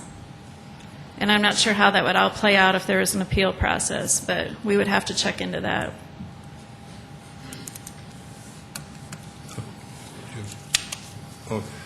Okay. Wishes of the council. Go ahead. I'd like to make a motion to renew this alcohol license also, even though I'm not too happy about this one either. I'll second that. Renew Knutson, seconded by Jameson. Further comments on that motion? Justin Amundson was about to say something. On the appeal, I think Lori has told you that the state, their policy is 2 within the 24 months. So probably they might abide by what their policy is if an appeal got up there, is what I would think. Never having seen it, but I just say if that's how they do it, there's a pretty good chance that that's how they would make a determination. Because you'd have to find the individuals are unsuitable or the location, right? Right. Yeah. If let's do it, for instance, if we denied it, they appealed it to the state and got it during that time frame when we stopped them and the state gave it back to them, could we be held liable in some regard? Well, I think if you appeal it, if you had someone that had any idea what they were doing, they'd like to get a stay on the non-renewal so they could keep on going until it's finally resolved, I would think. And, that happens, so I haven't thought of a case, but, that would be the first thing I'd think of. Got a motion to renew? And then you wouldn't be liable for anything until the final determination. Go ahead.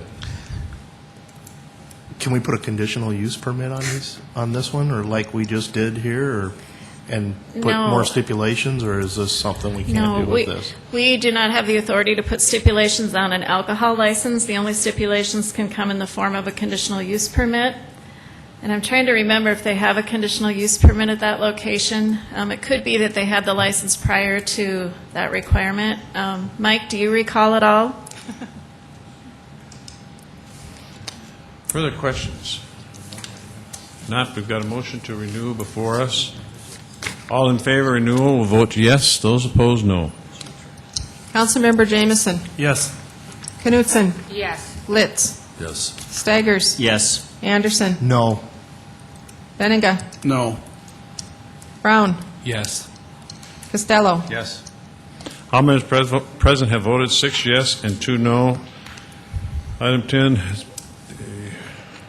has been renewed for Flying J. Item 11. Item 11 is a new 2009-2010 retail malt beverage license for Tokyo Japanese Restaurant LLC, Tokyo Japanese Restaurant, 109 East 10th Street, effective July 1st, 2009, full-service restaurant. CUP not required, pending final inspection per health and building permits and inspections required per building services if renovated. Is it the council's desire that I read each of these items? Yeah, go ahead. Let's read them. Item 12 is a new 2009 retail wine license for Tokyo Japanese Restaurant LLC, Tokyo Japanese Restaurant, 109 East 10th Street, full-service restaurant, CUP not required, pending final inspection per health and building permits and inspections required per building services if renovated. Item 13 is a special one-day malt beverage and wine license request for the Sioux Falls Sister Cities Association to be operated on Phillips Avenue from 5th Street north to 2nd Street for the German Fest to be held on September 12, 2009. Item 14 is a special one-day malt beverage and wine license request for downtown Sioux Falls. The applicant is requesting withdrawal of this item. Item 15 is various retail malt beverage and package malt beverage license renewals for 2009-2010 to be operated at various locations in the city of Sioux Falls identified as Exhibit C. Thank you, Tamara. The final renewals for Exhibit C, we have retail malt beverage, and I just have a couple of stipulations on those. We have retail malt beverage for Royal Financial LLC for Winners Circle Casino to be located, not yet built, at the northwest corner of Madison and Marion.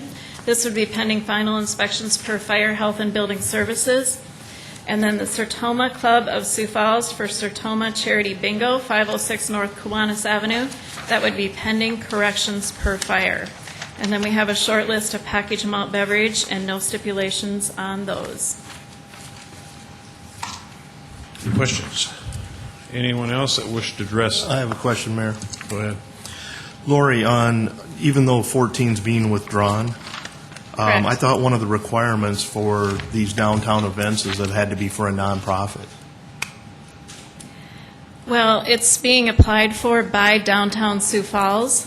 It's the applicant has to be nonprofit, civic, charitable, educational, or fraternal. The purpose of the event, that can range from a nonprofit event to whatever the case may be. I believe in the case of this one, they were tight to the deadline. They had to apply.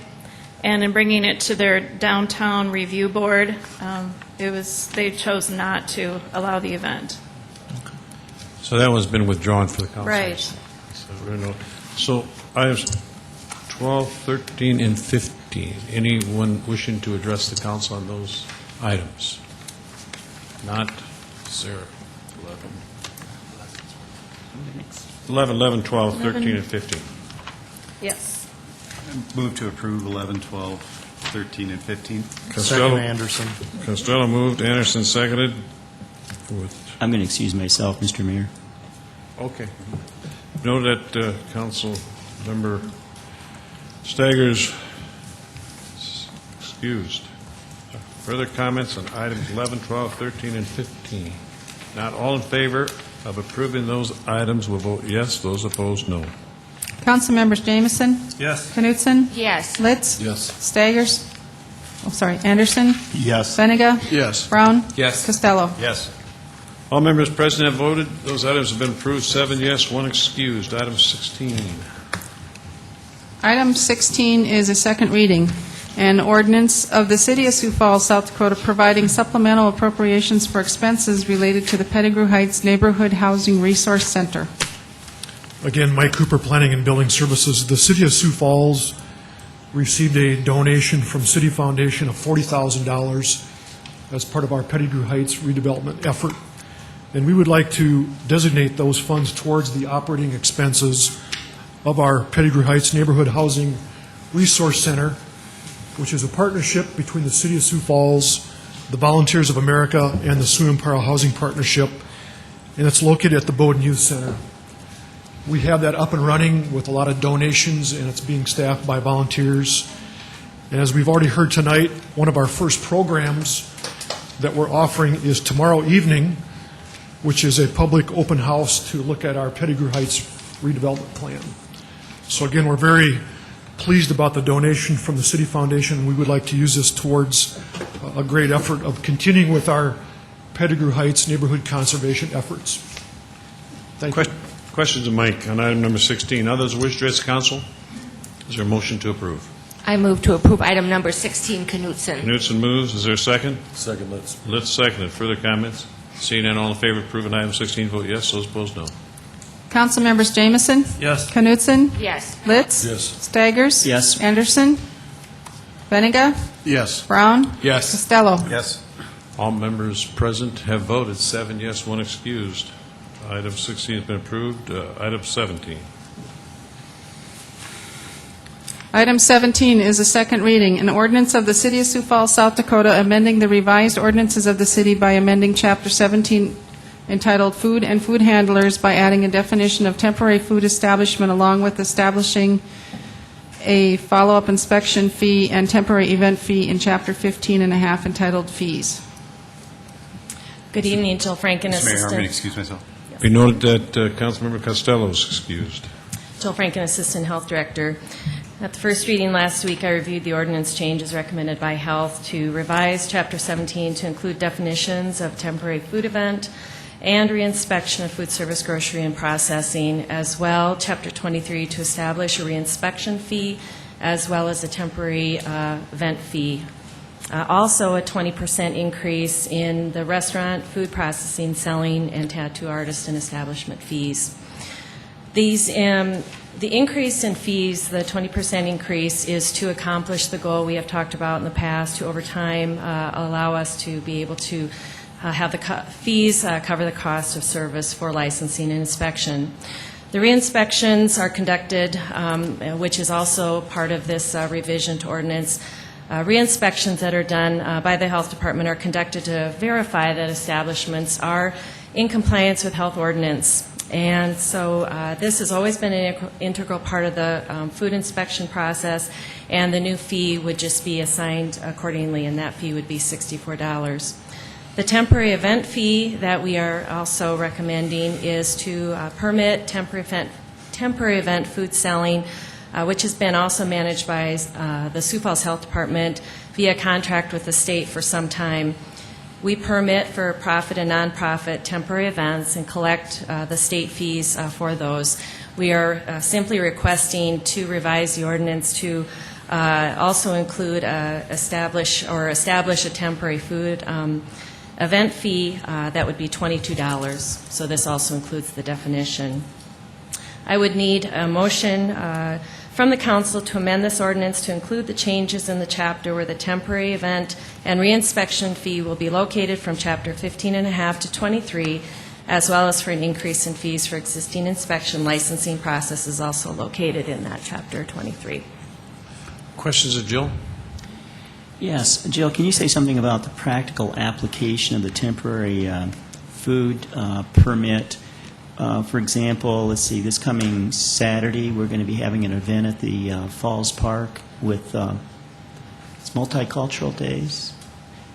How's that going to work this Saturday? Well, I mean, if this ordinance was in effect with temporary food served at Falls Park. It will not change any of the practices that we are currently implementing. It simply applies additional city fee, and so therefore we have a definition that it goes along with that fee that will be applied. Otherwise, our practice in dealing with this entities will not change. So do you go down there and check every entity then that's serving food, or how does it work in practice? When someone wants to have a temporary event and where they're going to be selling food, they will call our department or come down and they will file an application for that permit. And at that time, then it's determined to what extent they're preparing food, selling food, what they're selling, what they're going to be serving, and then the inspector then is part of that conversation to determine how simple or complex the food selling is going to be in food preparation. And then they will issue the permit, and then they go down and they actually check the inspection, or do an inspection of that food preparation to assure that they're doing it properly. Okay. Can we get a motion to approve item 17 for discussion then? So moved, Brown. Brown moves. Is there a second? Second, Benninga. Benega seconds. Okay. Others that wish to address the council on item 17? Not, we got a motion made, we got a motion seconded, got an amendment that has been before you, I should say. So you need a substitute motion? Yeah, substitute motion, right. Tamara, is it okay if I make a substitute motion even though Yeah, I you move can. the substitute motion as outlined by Jill Franken? Okay, made by Brown, seconded by Benny. Litz, seconded. Okay, Litz seconded. Substitute motion, everybody understands the substitute motion? Can I make a point of order? Just to advise that when you make a motion, a main motion, and a second to adopt an ordinance or the resolution, you're merely opening it up to the floor for discussion. Right. Okay, we've got a substitute motion before us. All, no discussion. Seeing none, all in favor of that substitute motion, vote yes. Those opposed, no. The substitute motion needs to be read into the record. Does Mr. Brown wish to do that? Go ahead, Tamara. The substitute motion needed to adopt said ordinance 5709 by accepting the ordinance code 0085A, which includes the following revisions: grammatical changes in section 17-1 definitions, including a definition of a temporary food establishment, including section 17-2.1 follow-up inspection of food authorized, including section 23-25 licenses issued by public health director, which has the fee changes in food processing and sales and food service establishments, section number corrections in sections 23-25.1 and 23-25-2. All in favor of that motion, vote yes. Those opposed, no. Council members Jamison? Yes. Knutson? Yes. Litz? Yes. Staggers? No. Anderson? Yes. Benninga? Yes. Brown? Yes. Costello? All members present voted. That motion has been approved. 6 yes, 1 no, and 1 excused. Now we're back to the main motion as amended, with motion been made by Brown and Benninga. Further comments as amended? Seeing none, all in favor of approving item 17 as amended, will vote yes. Those opposed, no. Point of order, Mr. Mayor. The substitute motion replaces the main motion, and we voted on it, so it's accepted. You had to go back to the one. I thought you just had vote on that amendment. Just a second. You haven't voted on the main. You haven't voted on the main motion yet. Okay, I apologize. You got to vote on the main motion. So, Substitute motion passed. yeah. So now you're back to the main Okay, motion. my apologies. Okay, go ahead. We got all in favor. Councilmember Jamison? Yes. Knutson? Yes. Litz? Yes. Staggers? No. Anderson? Yes. Benninga? Yes. Brown? Yes. Costello? All members present voted 6 yes, 1 no, and 1 excused. Item 17 has been approved as amended. Item 18. Item 18 is a second reading, an ordinance of the City of Sioux Falls, South Dakota, authorizing the issuance of its wastewater system revenue bond to the South Dakota Conservancy District, authorizing the use of the proceeds thereof for capital improvements, pledging a portion of the wastewater system revenue of the city to the payment of said wastewater system revenue bond, fixing the terms of such wastewater system revenue bond, authorizing the execution and delivery of a loan agreement between the city and the South Dakota Conservancy District, and authorizing the execution and delivery of such wastewater system revenue bond to the South Dakota Conservancy District not to exceed $8,462,000. Good evening, Mayor and City Council. Mark Cotter with the Office of Public Works. We've talked about this item in the past. This is taking advantage, again, of the State Revolving Loan Fund. This loan will go to facilitate the construction of reconstructing 3 sections of the Central Main, which is the backbone sewer of the City of Sioux Falls. And this work is also a part of taking advantage of the stimulus dollars that, if we meet certain time frames, we will be able to qualify for the 10% principal reduction, along with the across-the-board interest rate reduction that the DNR has taken from 2.5 to 2.25. The term of this note is 10 years, and we would expect to conduct this work next year. Questions of Mark on item 18? Others that wish to address the council on item number 18? Not. Is there a motion to approve? So move, Anderson. Anderson moves. Is there a second? Second, Jamison. Jamison seconds. Further comments on the motion? Seeing none, all in favor of the motion to approve, vote yes. Those opposed, no. Council members Jamison? Yes. Knutson? Yes. Litz? Yes. Staggers? Yes. Anderson? Yes. Benega? Yes. Brown? Yes. Costello? Yes. All members present voted. Item 18 has been approved 8-0. Item 19. Item 19 is a second reading, an ordinance of the City of Sioux Falls, South Dakota, authorizing the issuance of its sanitary landfill revenue bond to the South Dakota Conservancy District, authorizing the use of the proceeds thereof for capital improvements, pledging a portion of the landfill revenue of the city to the payment of said sanitary landfill revenue bond, fixing the terms of such sanitary landfill revenue bond, authorizing the execution and delivery of a loan agreement between the city and the South Dakota Conservancy District, and authorizing the execution and delivery of such sanitary landfill revenue bond to the South Dakota Conservancy District not to exceed $1,970,000. Mayor and City Council, this project also takes advantage of the State Revolving Loan Fund. It will fund a construction improvement at the landfill, which will install approximately 40 new gas wells, which will also be a part of the gas collection system and delivered to the Poet ethanol plant. This work, however, would be done in 2009.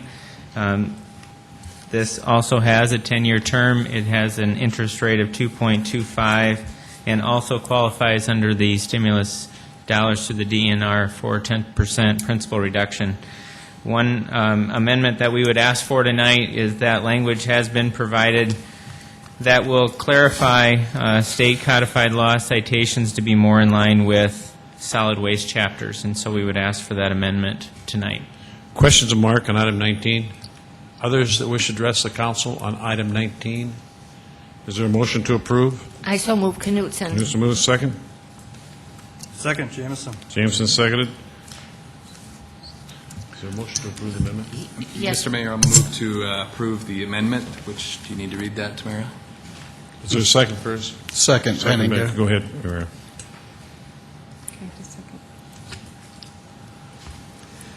The motion to amend is changing the third whereas paragraph on the first page to read as follows.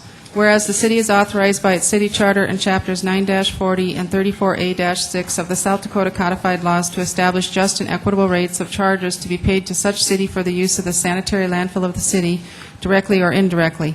And the city has adopted and enacted ordinance number 7608 pursuant to its city charter and SDCL chapters 9-40 and 34A-6, which ordinance establishes charges for the use of the city's sanitary landfill, such charges being hereinafter referred to as the landfill charges. Mr. Mayor, she's so good at that, isn't she? I was just sitting there thinking to myself how fast she is. It's pretty good to see that because we've got a motion to amend that's been made and seconded. All in favor of the motion to amend will vote yes. Those opposed, no. Councilmember Jamison? Yes. Knutson? Yes. Litz? Yes. Staggers? Yes. Anderson? Yes. Benega? Yes. Brown? Yes. Costello? Yes. Motion to amend has been approved 8-0. Now we're back to the main motion as amended. Motion been made and seconded. Further comments? Not. All in favor of the motion to approve the motion as amended will vote yes. Those opposed, no. Councilmembers Jamison? Yes. Knutson? Yes. Litz? Yes. Staggers? Yes. Anderson? Yes. Benega? Yes. Brown? Yes. Costello? Yes. All members present voted. Item 19 has been approved 8-0 as amended. Item 20. Item 20 is a second reading, an ordinance of the City of Sioux Falls, South Dakota, amending the revised ordinances of the city, revising sewer utility rates and charges. Mayor and City Council, tonight is the second reading that follows through with last week's informational meeting that we had the entire team here that took you through the rate analysis that would recommend the rate increases for water reclamation, water purification, and light and power for 2010. Each of these ordinances would become effective for rates in January 1 of 2010. And as we go through each, we just have a brief set of slides that recaps each of the respective areas. We also, over the past week, have tried to also capture what we've provided to you in the presentation that's also online in a 4-page booklet For members of the public that are also interested, we have some at the entrance tonight, and so hopefully that combination of the presentation and the booklet has been able to answer some of your questions. Again, this item that's in front of us is for water reclamation, but just a setup slide before we get there. Water purification, light and power will also be discussed soon. Sanitary landfill was presented last week, and as you know, we are not recommending a tipping fee adjustment for 2010, nor an increase in the front foot assessment. First, to recap water reclamation. The respective customer rates that has proposed increases, the residential rates are highlighted. There's a meter increase from 225 to 261, and a flow increase per CCF, which is 100 cubic feet, from $2.12 to $2.46. The other respective customers, be it commercial, domestic industrial, high-strength industrial, are also shown there accordingly. There's also, for the high-strength industrials, there's a number of components that are also charged, along with Prairie Meadows, Renner, Brandon, which is on an every other year cycle, and Harrisburg.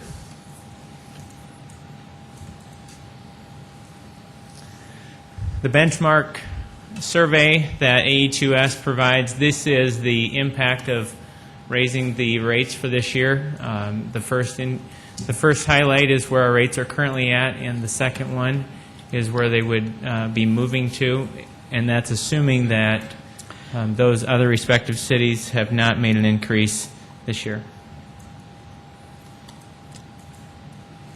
History slide. As you see with this utility, we're starting to turn the corner after this year from those respective rate increases and coming in to get back on track in the projections. This 16% recommendation was provided last year in the financial forecasting tool that will get this utility to a respective and responsible level.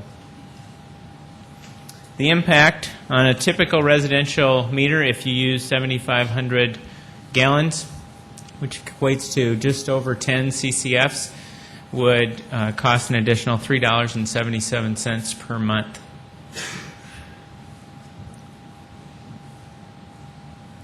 Questions? Yes. Questions? Go ahead. Yes, Mark, I just wanted to clarify that the revenue generated from this 16% increase is going to generate $2,748,082. Is that right?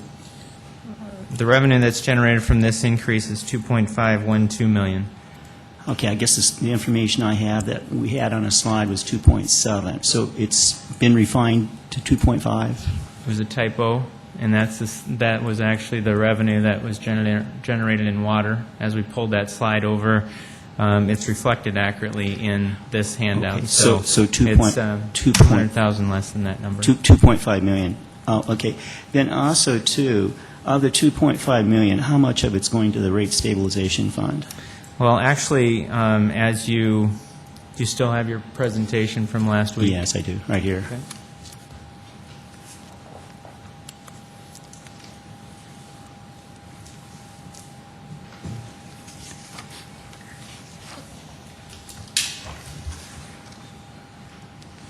Take you to slide 10.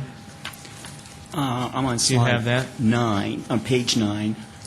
Should be slide 10. I can take you through that graphic that will better show that, of why we're at. Yeah, I guess I just wanted to know how much to the rate stabilization fund. That's all I care. Okay, I can. It's about 1.7 million. Yes. But graphically, that's the amount that's dropped through this last year, and so from a 2008 to 2010 level, it'll actually be level. Part of this, as you do the detailed rate analysis, we can post what our actuals were in 2008, still make assumptions for how 2009 will finish, and then also prepare for 2010 and beyond from an operational standpoint and capital. And so the graphic I wanted to share with you was slide 10 that just shows that those dollars that have dipped this year are essentially to get those back to 2008 projection level. So once again, 1.7 million for this stabilization. That's correct. Okay, thank you. Further questions? Others that wish to address the council on item number 20? If not, is there a motion to approve? I so move Knutson. This moves second. Second, Anderson. Anderson seconds. Further comments? Go ahead. Well, now we're beginning a huge increase here in utility rates. This is the first example we're going to have tonight. I don't know how many of my colleagues on the council have heard from citizens about these utility rate increases, but I've heard of a lot of very negative comments. And one of the primary comments was that, you know, this is a very inappropriate time for the city to do this, considering the country, the city is in a recessionary period of time. This is not a good time. This was brought to my full attention a few days ago when I was on Campbell Trail, and I was at somebody's home, and this woman came to the door, and the first thing she started talking to me was about these huge increases in utility rates. And now most of us on the City Council, we're not going to have any problem with paying these huge utility rate increases. But this woman, she had a different perspective, which we never really hear too much on the City Council. Her name was Ruth, and she was saying she's having a difficult time maintaining her home. And she said that even though she's 83 years old, she has to continue working. So she's working at Burger King, trying to continue to maintain her home. This is just getting out of hand for her. And it's also getting out of hand for many other senior citizens on fixed incomes or just simply other people on fixed incomes. And especially at a time when the economy is going down, this is a very inappropriate time to want to get $1.7 million for a stabilization fund. And so I would hope that my colleagues would you know, as we continue this evening to vote on these huge utility increases, take in mind that, hey, we're not the only people here in Sioux Falls. We have many people out there who are truly hurting. And this is a very poor time to pass this. Now, maybe when things get better, that's a different story. But as the economy continues to go down and we continue to have increased unemployment, this is not the time to do this. Further comments? Got a motion made and seconded to approve item 20. Seeing no further comments, all in favor? Oh, go ahead. Just a point of clarification, the huge increase that Councilor Stagger is talking about is $3.77 per month or $27 per year. Yes, and let me point out, from our perspective, as I already mentioned before, it's not going to affect us too much. But see, we're not living on fixed incomes. We don't have the low fixed incomes that some citizens do here in Sioux Falls. I think it's time that we start remembering that, and especially at this time when the economy is going down. Motion made, seconded to approve item 20. All in favor of the motion will vote yes. Those opposed, no. Councilmember Jamison? Yes. Knutson? Yes. Litz? Yes. Staggers? No. Anderson? Yes. Benega? Yes. Brown? Yes. Costello? Yes. All members present voted 7 yes, 1 no. Item 20 has been approved. Item 21. Item 21 is an ordinance, is a second reading, an ordinance of the City of Sioux Falls, South Dakota, amending the revised ordinances of the city by increasing water rates. Mayor and City Council, tonight we have the same system of slides to recap the water analysis. Again, the recommended rate adjustments for the respective customer classes are shown, highlighting residential meters in halftone. The residential meter will move from 1.95 to 2.23 per month, and the residential flow per CCF will move from 2.24 to 2.56, and the respective other customer classes are also shown there as well. Again, one of how we compare in the region is shown from the 2009 current rate to the proposed 2010. And again, this shows that the City of Sioux Falls is certainly in probably the lower 40% of these utilities. And again, our goal is to keep this at a responsible level in the region. These graphics also assume, since the City of Sioux Falls does this ahead of the budget cycle, and does not make these rates go into effect until January 1, 2010. Most of these other cities have not started their analysis, as the city of Sioux Falls have. The history slide of where our rates have been and where we're going is shown from 2007 to 2008, 2009, and our recommended increase for 2010.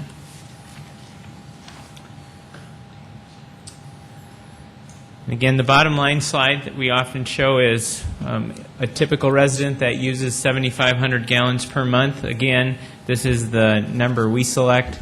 Many people use less, some people use more in a typical residential house, but the impact would be $3.55 per month.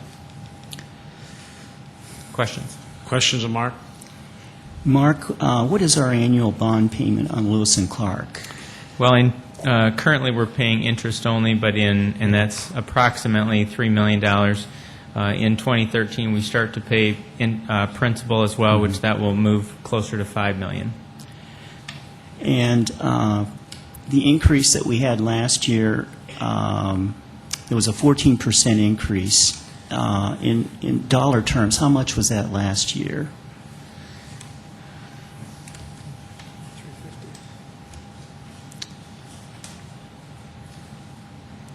Let me confer if you want it close, unless you want me to. Well, maybe I should ask.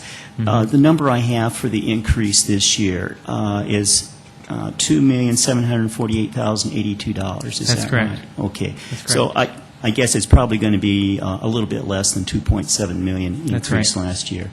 The reason I was really wondering is because last year, I voted for the increase in the water rates. And previous years, I voted for the increase for the water rates. And the reason I did that is because I thought it was a responsible thing to do to pay, on our bond obligations with Lewis and Clark. But this year, I can't find that justification to do that at all. And like I've already mentioned before, we're now doing this at a time when people are hurting. And so I think we're covering our Lewis and Clark obligations. I think this is a time where we should not have this dramatic increase of another 14%. So, once again, I would encourage my colleagues to remember there are other people out there that are not having it as good as we are. And we'll still meet our Lewis and Clark bond obligations even if we don't have this huge increase. Do we have a motion for us? Others that wish to address the council? Kenny? Mark, can you give us a general reason why that we're having double-digit increases here? Certainly. I think, just across the board as the operation and maintenance moves through from utilities, as we've seen what's happening just with the wholesale power that we'll talk about here shortly with light and power, those increases from our wholesale companies are going up over 10%. We're seeing increases in fuel, almost all of those operational costs. On top of knowing that taking advantage of the state revolving loan fund to make sure the infrastructure continues to get rebuilt, because many of these improvements originally were built decades ago, and we've begun to move into that rehabilitation stage of the utilities. And so outside of just an operational basis, if you look at inflation, there's many other factors that come into place to make sure that we have to plan enough adequate revenue to rebuild what we have. We also, obviously, as you know, have taken on a $64 million Lewis and Clark debt that doing a multi-year analysis and updating it every year allows us to reach that point over time. We don't expect to generate enough revenue in 1 year to satisfy enough revenue to actually start to pay those debts. That happens in a smoothing over time, and that's what we're trying to accomplish here. Last year, we did say that our analysis expected a 14% rate increase.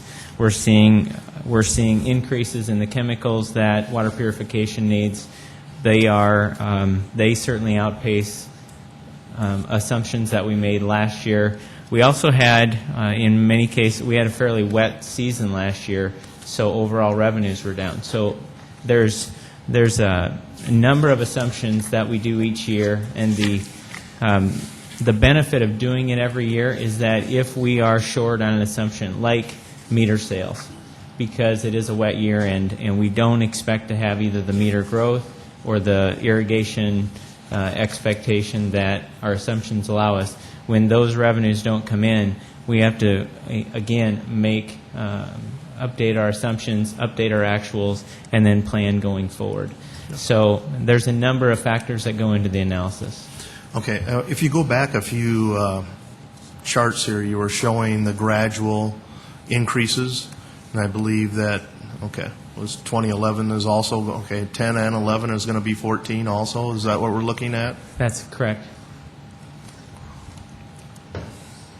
Again, I think one of the factors that that is shared is that, let me go back another slide. We've got, for the city of Sioux Falls, arguably, and just from the regional study, have very good competitive rates, and we work very hard to keep these rates at an affordable level. And so, again, understanding that when you add a number to a fairly small number and it gets to be a double-digit rate increase, the overall impact is really where I would prefer you to look, and that's what those bottom line slides show. Great. Mark, let's just throw this what-if scenario out there. If we hadn't raised the rates the last couple of years, and we don't raise it tonight, and we don't raise it the next couple of years, and let's just say as well in 2 years a plane crashes into the water purification plant, messes it all up, where would that put the city? Going forward, or the history slide going back? However you want to scan it. Let's start from today. Obviously, we've made a lot of decisions. We look at doing master plans that maximize well field for harvesting water, maximizing the treatment plant. We're right in the middle. Groundbreaking just occurred within the last week to expand the water plant from 54 million gallons a day up to 70 million gallons a day. So we've taken on that debt through the SRF program and are committed to paying it back. We're one of 19 communities that is a member of Lewis and Clark. We've leveraged those bonds, and we are obligated to pay those back. That's just basically from a debt situation.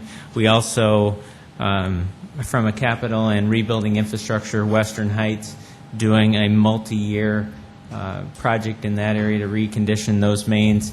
Again, that is debt that we've taken on. That just gives you a picture on where we've been on the capital side. And now on the operation side, nearly every utility that we as homeowners, but also as running a plant, and these plants have an enormous amount of a utility load, those costs have gone up. And so we're every year trying to match those operation and maintenance costs and generate enough revenue to actually retire the costs.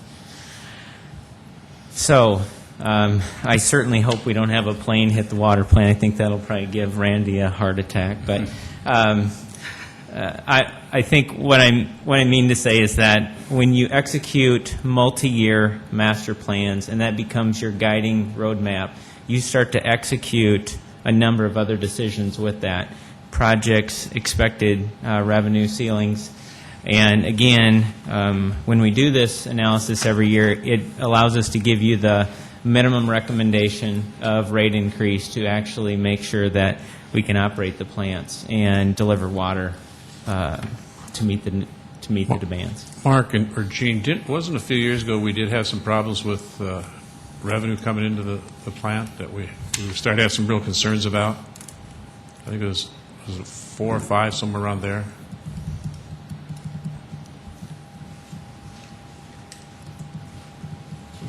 Back in about 2006, the water fund was basically insolvent. We were running, we were taking in less revenue than we were putting out in expenses, and now it's due primarily to about a 10-year line of no rate increases. So it really started having an impact on us, and now we want to make sure we don't face that again. And we're just asking all these funds to, the enterprise funds, to be at the level where we can sustain and provide the service to the people. That's the long and short of it. I don't think anybody likes any rate increase, but to provide the service that people want, it's a necessity. That's correct. One additional comment, Mayor, is on the projections balance sheet that we often talk about. You'll see that the actual cash position between 2009 and 2010, even with these rate increases, is expected to reduce before we start to turn the corner, and with the intent by 2016 to get to our desired reserve levels. And so it is a long-term process. Again, if some of the components of the operation and maintenance, like the chemicals, for example, if some of those costs would start to be contained more than they have been, that would impact. But again, this allows us to post actuals to 2008, again, look at what our contracts have been for 2009, and then look forward what reasonable costs will be in 2010. And with that, these are our recommended rate adjustments. Further questions? Mr. Mayor? Others? Mark, it looks like in 12 and 13, the reserve actually continues to go down. Do we have some large capital improvements that we've got budgeted for then? We do, but we also, that is in 13, that's when the first Lewis and Clark with principal starts to kick in. And so to try to smooth this out, it's going to take us till about 2013 before the utility turns the corner on rate increases. So if we were to not take a rate increase in the next couple of years, what kind of rate increase would we have to take in 2013? I wouldn't have that off the top of my head, but obviously every rate increase is cumulative, and so the revenue that's generated through this rate increase will carry on, and then the following one that we, once we do the analysis next year, if we're still on track with our projections, to not take advantage of this recommendation today would only mean down the road it'll be much higher. So if we're projected for 14% increases over the next several years and we start skipping them, you could be talking about a 50, 60% increase in 1 year's time. You could. Further? I think Councilor Benning and I are probably the only ones left that were on fiscal committee in those days when we were told that the utilities would be insolvent. And so I just want to commend Mark and Kevin Smith because they came and started running this like a business, like it should be, every year reviewing the costs and making sure that these are going to be around to provide services. That wasn't an easy decision to make then, and it doesn't get any easier each year, but you're doing the responsible thing, Mark. Thank you. Okay. Yes, I would just like to echo what Councilor Brown just said, that really in reality we are playing catch-up because I have been on the City Council longer than some of the people up here, not all of them, but again, if in fact the rates had been raised at the appropriate level before our time, we wouldn't be in this situation. And again, I think another important thing for us to remember that we see one time after another, is when our, even with the rate adjustments that are being recommended, are that we are shown charts as far as other cities in the Midwest, that we are always, in the middle or a little bit lower than that. So I do believe that that this is the responsible thing for us to do, and I will be voting yes. Further comments? Yes, I think it's important to keep in mind one phrase that Mark just mentioned a few minutes ago. Part of this is all to try to keep the desired reserve levels in the future. The Argus Leader also pointed that out in their last article about padding reserve levels. Now, I agree that reserves are important. I don't deny that at all. But there's the timing, and this is not a good time when our economy is hurting to have a 14% increase. I think it would have been more acceptable and a good example for the rest of the citizens of Sioux Falls to say maybe we ought to have a 5% increase or 6% this year to send a good message to the citizens of Sioux Falls that we're not going to be overly concerned with padding the reserves. We understand what's going on in the economy. But we're not sending that message at all. We're sending a message that, hey, people are hurting, so what? We're going to continue with these rate increases no matter what. Well, I think what Pat said earlier, if you negate and don't do it, I think you're going to be looking at that cost down the line that's going to be probably more painful than people really want to put up with. So I think we're trying to, as Mark talks about smoothing out, we're trying to smooth it out, and that's where we're at today. So instead of having that big jump, and if we would have been doing this long, as Vernon and other people said, if we would have been doing this as we moved along, it would have been a lot easier for all of us. Further comments? But I just... Vernon? I think Vernon had. Did you have something? Furthermore, utilities are meant to be, you pay for what you use. And why would we want strapped taxpayers subsidizing people who maybe abuse the water system and water too much? Why should you have to pay more to subsidize utilities if your neighbor is wasting water? Pay for what you use. That's the way the utility system works in the city. But I guess I'm focusing on these reserve levels. That's a big concern that the water department has. And like I said, that's an appropriate concern. But at this time, this is not when we should be raising these, having this 14% increase. Others that wish to address the council, item number 21.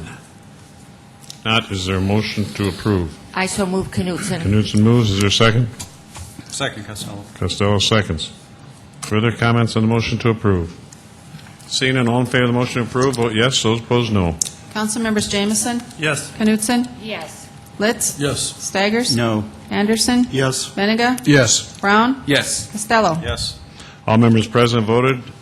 7 yes, 1 no. Item 21 has been approved. Item 22. Item 22 is a second reading, an ordinance of the City of Sioux Falls, South Dakota, amending the revised ordinances of the city by amending the schedule of rates to be charged by the City Light and Power Department for furnishing electric current for light and power purposes. Mayor and City Council, this is the final enterprise fund that we are bringing forward this year, recommending a 5% rate increase. First is the territory map that shows the light green of the Light and Power Division, made up of about 2,600 customers, 500 of which are governmental. There is an impact on power supply costs on the rates. I think one of the keys that we shared with you in the 4-page booklet is 65% of the costs that are expensed to this utility is actually purchasing power to then turn around and distribute.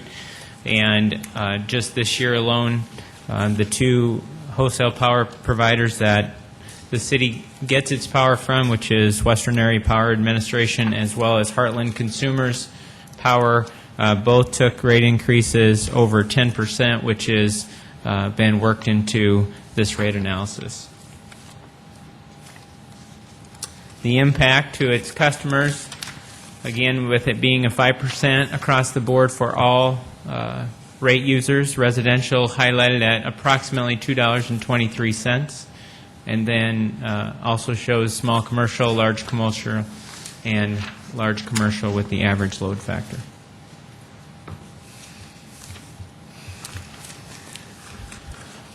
Questions? Questions? Go ahead. Mark, on this one, I think this is a lot more reasonable, 5% increase. And is my understanding correct that most of this increase is just because of the increased cost of getting the power here to Sioux Falls? That's from WAPA? 65% of this operation budget is actually purchasing power. Yeah, but the increase, we're going to be covering the increase from WAPA. Is that fair to say with this? That's a large percentage. We also have, just like every other utility, we have other operational costs that are going up that were, again, based on a cost of service matching. Thank you. Further questions? Others that wish to address the council on item number 22? Is there a motion to approve? So move Anderson. Anderson moves. Is there a second? Second, Costello. Costello seconds. Further comments on the motion to approve? Well, I'm going to be voting for this one because I have become convinced, just simply because of the increased cost of power, that it's necessary to do this. And I think this is a better example of what we should be doing with utilities, having a rather modest increase instead of what we previously voted on. Further comments? Motion to approve. Not all in favor of approving item 22, vote yes. Those opposed, no. Councilmembers Jamison? Yes. Knutson? Yes. Litz? Yes. Staggers? Yes. Anderson? Yes. Benega? Yes. Brown? Yes. Costello? Yes.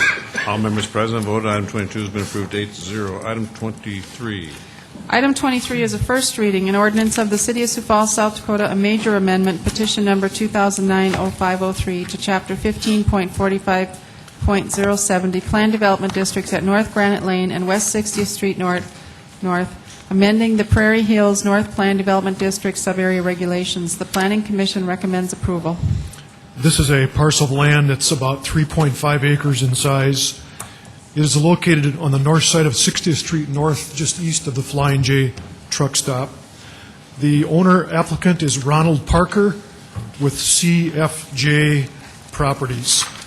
The history of this land area goes back to about 1998 when it was annexed into the city limits. At that time, a planned development zoning district was established by the property owners working with the Skyline Heights neighborhood to the north, and there were certain land uses allowed as part of this future development area. The request at this time is to add an additional land use into the list of allowable uses, which would include a truck wash and service facility.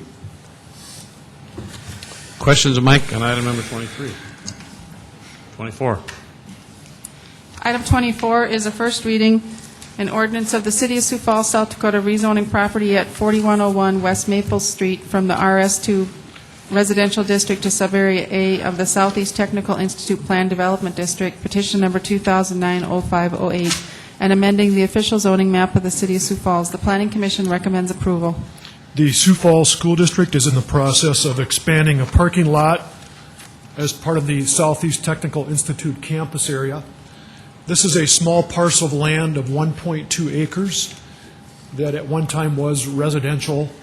It's a remnant that the school district now owns, and we're just modifying the zoning again to make it consistent with the other property, and that will also be incorporated as part of the parking lot expansion area.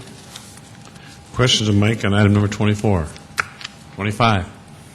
Item 25 is a first reading, an ordinance of the City of Sioux Falls, South Dakota, rezoning property at 1202 West 22nd Street from the RS2 Residential District to Sub-Area A of the Sanford USD Medical Center Plan Development District, petition number 2009-0506, and amending the official zoning map of the City of Sioux Falls. The Planning Commission recommends approval. This is a petition by Sanford Medical Center to rezone residential property as part of the Campus Plan Development District. Back when we approved the zoning for the balance of this block, this property was still privately owned, and at that time, the property owner was negotiating with Sanford and chose to be left out of the rezoning. Now Sanford has acquired the property. This will be incorporated into additional parking, and this is in the northwest corner of West 22nd Street and Menlo Avenue.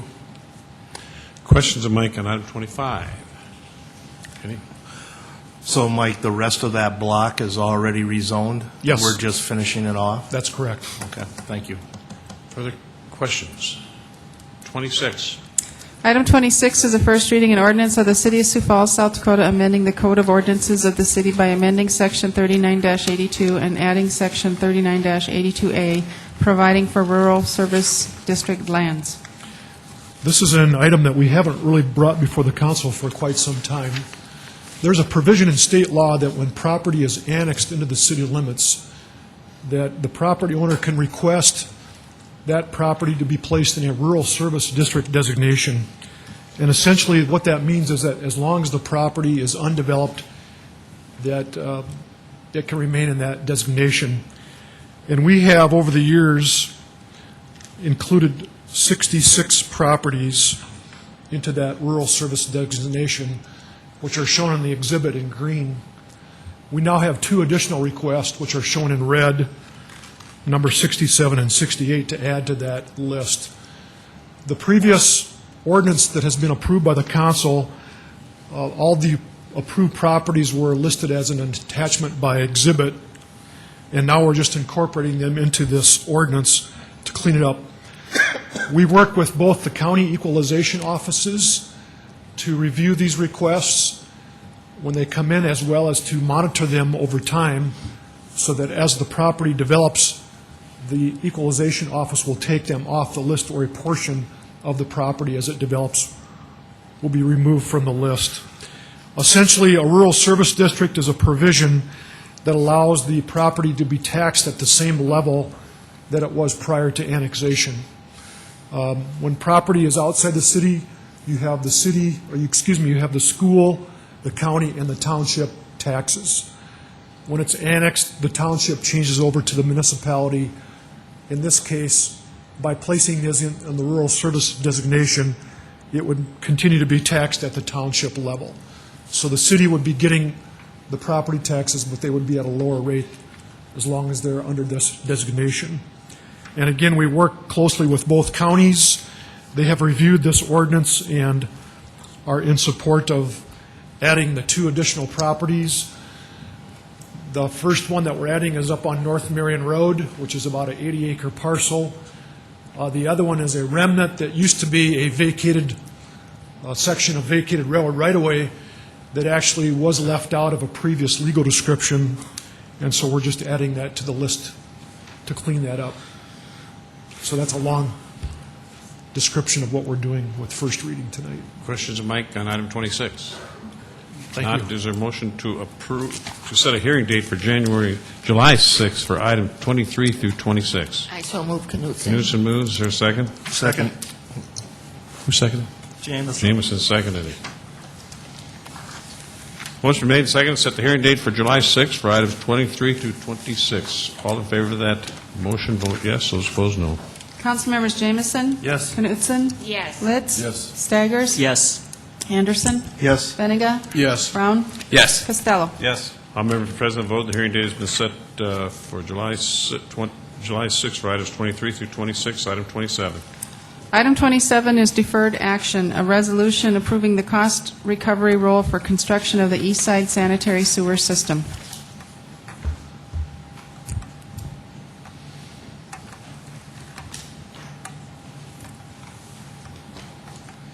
Good evening, Chad Heavey with the Engineering Division of Public Works. This item was deferred at the June 8th council meeting. The resolution of necessity to construct Phase 1 of the East Side sanitary sewer system was approved by the City Council in March of 2005. Tonight's recommendation is to include the properties in Basin 23B in the cost recovery at a reduced density. This alternative was approved by the Infrastructure Review and Advisory Board. The cost recovery amounts for undeveloped areas are $4,665.23, and for the existing residents is $1,641.01. The property owners in Basin 23B were notified that they are being included in at a reduced density. Of the 14 property owners in the basin, we heard from 3 of them, and they were all in support of the recommendation. Up there is a summary of where we have been in March 2005, and then February of this year, May of this year, in here tonight. And I would just like to comment that this cost recovery, you only pay it if you connect into the system. Questions of Chad on item number 27. Others that wish to address the council on item number 27? None. Is there a motion to approve? Move to approve. Brown. Brown moves. Is there a second? Second, Costello. Costello seconds. Further motions?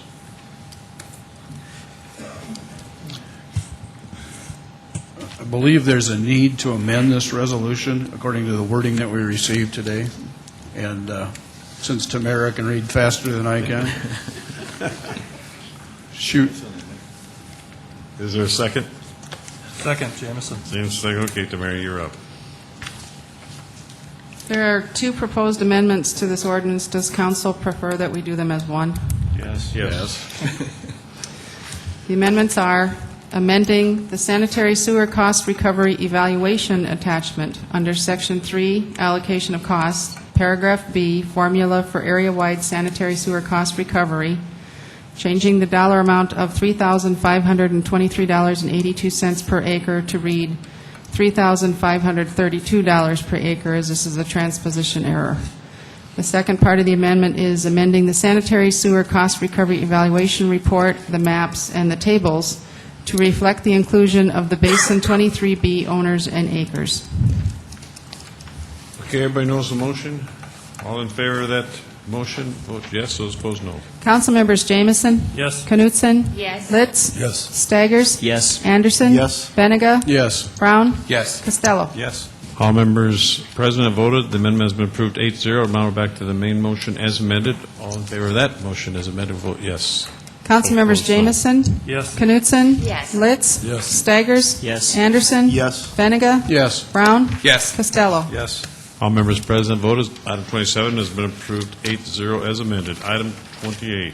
Item 28 is deferred action, a resolution declaring the necessity to construct sidewalk on various streets and avenues in the city of Sioux Falls and assessing the cost to each lot or tract of land benefiting thereby.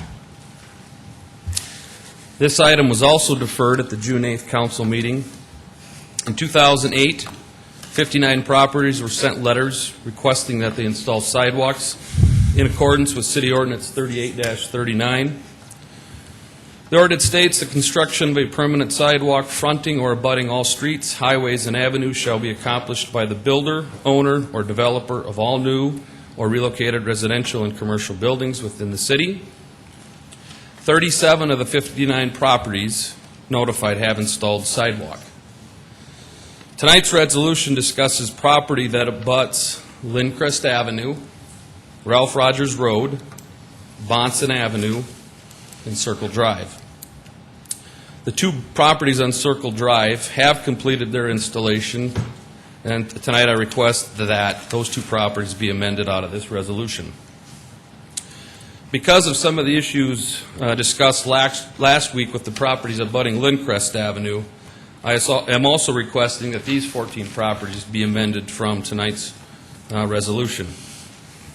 You were delivered a sidewalk map today of the area south of 69th Street and west of Minnesota Avenue.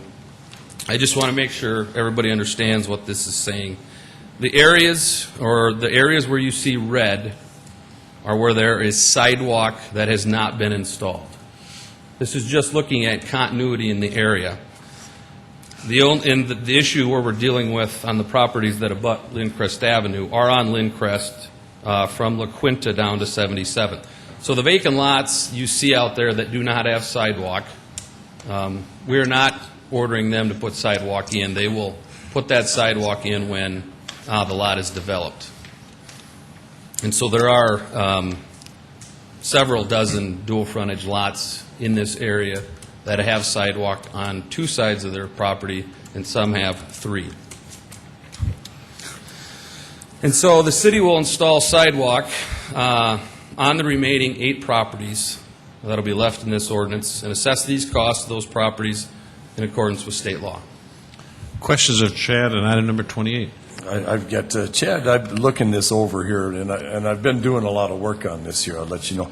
And I think that property you're talking about that's got it on 3 sides is the one on La Quinta, Bellwood, and Cascade. Obviously, he's going to have sidewalk on 3. But my question to you tonight is on Cascade between Bellwood and Avalon there where it backs up to La Quinta, that's got the red mark on it for the sidewalk. That has not been put in yet, is that correct? Correct. There's only about, I believe, 2 properties that have developed on those lots. Okay, then how about the properties just to the west of that from Avalon over to, is it Audi? The corner lot on Audi. If you continue west on La Quinta on that side of the street, on the south side of the street, has sidewalks been put in there? Yes. Okay. I'm going to make can I make a motion here, Mayor, Mr. Mayor? Because I'd like to defer this for a couple of more weeks because I have some more work to do on this, and I'm not comfortable with the way things are right now. And can I make my motion now, or is there more discussion? You can make a motion anytime you want. I'd like to make a motion to defer this for 2 more weeks. I'll second that. Point of order, I'll need a specific date, please. 2 weeks would be... It'll be the first week, be the 5th of July, or it'll be 6th of July. It'll be June 6th, until June 6th. July 6th. July 6th, excuse me. Who seconded it? I second that. Okay. And I have a question on that, though, too. Okay. Bob, would that just be on the properties that Those 6 I just mentioned? Right, but the ones that we were already talking about removing? The 14 that we were talking about start at 77th Street and go up to La Quinta there, and it would be on the west side of Lindcrest there. And the other properties that I'm concerned about are on Cascade. They're addressed on Cascade, and it would be on the south side of the road, on the back side of those lots. Okay, I guess I was still wondering if we can continue on with like the Bellwood and get them taken care of since this is the second week they've been here. I didn't know if there was a way to amend that. Pardon? There's a number of people here that have been waiting several hours now. Right. I know it. Exactly. But can you tell us where you're headed with it? Well, what I'm wondering is these people on Cascade are in the same situation. I don't know if anybody from Cascade is here tonight. They will have dual frontage lots, just as you look at the map, there's people up and down 77th Street. I think 35 of the letters we sent out were to install sidewalks in their backyard.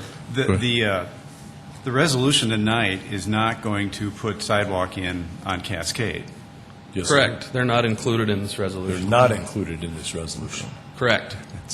Okay, that's my misunderstanding then. I'm looking at it because you've got the red on here, and my understanding was all the red had no sidewalk, and that was what you're passing a resolution for. The red has no sidewalk. The only properties that are included in this resolution are the 14 properties on Lindcrest from La Quinta down to 77th. This map was just provided to show us which properties did not have sidewalks on them yet. The resolution is the 14 on Lindquist and 2 other locations in the city. Are you comfortable with that, Bob? I guess I'm reading this as saying that all but those 14 properties, this resolution affects 25 properties, all but 14 installed the sidewalks, and that's those 14 on Lindcrest that we're talking about. Is that correct? The resolution is the 14 properties on Lindcrest. There's 3 on Ralph Rogers Road. And the other one's on the east side And then of there's town. 5 on Bonson and 2 on Circle Drive. And the amendment would be to remove the 2 on Circle Drive. And then the 14. And remove these 14 to let me meet with them and fully, hear their concerns. And Okay, but the Cascade there, that backside of Cascade on La Quinta is not up for this It's resolution. not in this resolution. Okay, my mistake. Are you willing to withdraw your? Yeah, I want to withdraw my Okay, my motion. Can you second you withdraw yours? Okay. So we've withdrawn, so we've got a clean slate here. Mr. Mayor, I just want to I know the residents have waited so long. Are you clear on what is happening in this? Or if you're... No. Well, Go ahead. the Chad, amendment we need takes to make sure the they're amendment takes you out. perfectly Explain it to clear. them. The amendment takes you out. When So- we haven't come to it yet, but when we get to it. Do we have a motion on the floor yet? No, we don't. Okay, I move to approve item 29. Okay, Costello moves to approve item 29. Is there a second? 28. Second that. Let's second it. Motion made and seconded to approve item 28. Now is there further motion? I'll move to amend the Okay, resolution. Brown moves to amend. And Chad, this is what removes all the people on Bellwood, correct, from having sidewalks. This amendment would remove you from Is there a that. second to Brown's motion? Second, Benninger. Benninger seconds. Okay, go ahead and read it. This would remove section titled West Side of Lindcrest Avenue from Shady Hill Street to 77th Street, which removes the 14 listed properties, and by removing the section titled North and West Sides of Circle Drive from end of West 33rd Street to cul-de-sac, which removes the 2 listed properties. That takes all the people that are here tonight, that takes you out. Shady Hill. Where is Shady Hill at? They don't understand. It's right Got at a the end motion of Bellwood. to amend that 14 properties that are there out, and then Circle Drive is out. So that's the motion before us. All in favor of that motion to amend? I think there's still questions. I want to make sure that they're comfortable. Go ahead. I still have a question also here, Chad. Can you go back a few on that slideshow? Let's see. There was a west view on, right there, back one. There you go. I guess my question, when I actually went out there and looked at this, there's the one property there that's got the wood planter and the trees. Now, is that set back far enough from the street? That was my question when I seen that, and it was something that, All of that's in the public right-of-way. okay, so That those doesn't would have have to to do with move this back. amendment. That doesn't have anything to do with amendment. No, No, It doesn't have anything to do with this amendment. I just wanted to clarify, though. Chad, shouldn't this amendment be from La Quinta to 77th Street? Yeah, it should be from La Quinta down to 77. Okay, that's not what we read. What's it from? That's not what's, So I would, Let's see where it's at. Where's it? if somebody's got to On the legal description, it's going to be the first 14 properties listed, and then the last two. Chad, can you put this map up and for the So residents? it's the circle west side lines? of Lindcrest Avenue from Shady Hill, 77th Street. and we need La Quinta to 77th Street. So the amendment's not right? Who drafted the amendment? I Chad, I'm looking at apologize. the resolution, and I'm I- not sure that it's entirely clear on the resolution. As you're striking Limcrest Avenue, and I'm not sure it's entirely clear. Can you help us understand? The first 14 properties listed should come off. But that doesn't come with the That amendment. doesn't help us. You want to see what we have? I think it clearly is. The 14 properties are all the way from La Quinta to 77th. So this And here, then- This is wrong. It should not be Shady Hill. It here's should be wrong. La Quinta. Correct. And then there are also two others, And- track 44 and Right. 23 and 24. That's a different area. Okay. So can we have the maker and the seconder withdraw well, now you that? have to put a substitute motion in, but what's the right, I want to make sure we get the right amendment this time. I'll withdraw my amendment and make it to Okay, go. Benninger withdraw. Okay, we got them withdrawn. Now, what is right, Chad? It's going to be the properties starting. The properties starting at La Quinta and Lindcrest, coming south all the way to 77th on the west side of the road. There's 14 properties.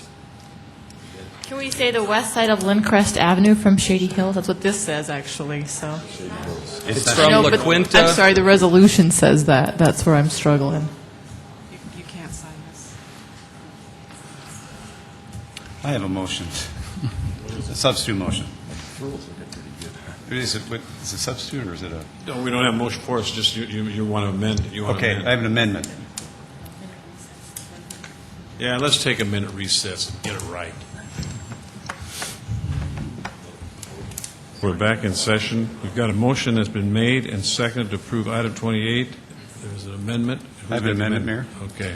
Amendment is to delete out of the resolution the first 14 properties and the last two. And those would be the 14 properties or the 14 properties in between La Quinta and 77th Street on the west side.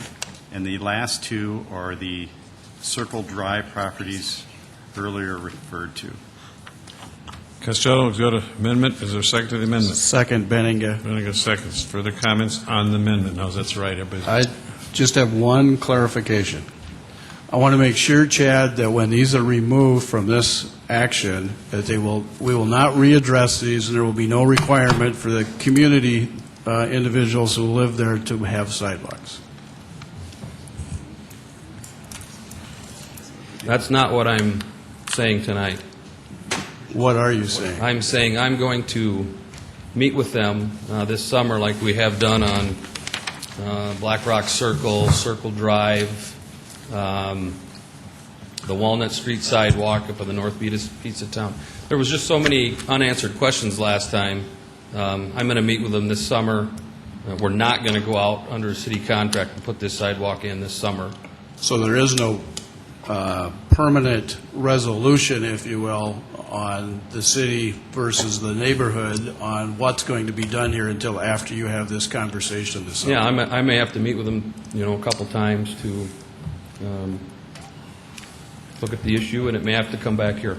I can tell you, yesterday I walked that for a few minutes, and I'm amazed that we'd even consider putting sidewalk there. Between the planters that were there, the landscaping, the sprinkler system, the fence, it's obvious that nobody would have built those kinds of things along there if, in fact, they were told that there was never going to be a sidewalk. I think there's a problem here between the developer and planning and zoning, frankly.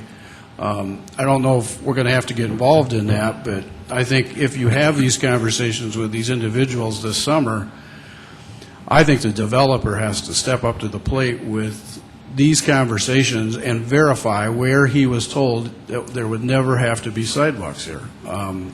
If the documents don't show that we gave him any exemption, if you will, there's got to be some accountability there. Mr. Mayor. And furthermore, if you're living in the middle of that block in a twin home, you get in a twin home to have less maintenance. I can't imagine that we as a city would plan that section where you'd have to go all the way around the block to plow out the backside of your sidewalk. That makes no sense to me. I will not support building sidewalks on this section. Mr. Mayor? Go ahead. I've done a little bit of investigation on this matter too since last week, and one of the things that who I was talking to was the developer, and the folks in his office. One of them, of course, has moved on. I was able to track him down, and he, of course, says this was what went on, and the only evidence they do have is some notes in their records, and it's nothing that the city has not given them any, any formal notice that this would not be the way it is, but. I find it difficult to believe that this was not mentioned at some point here. And I know the new team moves in, Chad. It's your responsibility to do what you do, and you do a good job. And I don't. There's nothing wrong with what you're doing here. You're doing what you're supposed to do. But I just think that along this stretch right here, and there's some other places in the city, we have allowed design to come in that was inappropriate. And I just think that we've got to. These people were told something. I believe them because there's a lot of them down here. I'm just going to have to take them at their word, and I, too, will not be supporting putting sidewalks on this chunk of property here, and probably over on Cascade either when that comes around, because it's the same situation. Somewhere in here, we have to be accountable for the city of Sioux Falls if we tell them something, and I think in this case, it was told, and obviously these folks would not be down here. So I say even this summer, if you want to put this off, go talk to those folks. I guess I would have trouble supporting the resolution later on, Chad. And I've talked to a couple of my other colleagues here, and I think they're the same mind. So your meetings are going to be to do what? Your meetings this summer are going to do what? Maybe I won't meet with them. The intent was just to understand. That's a good option.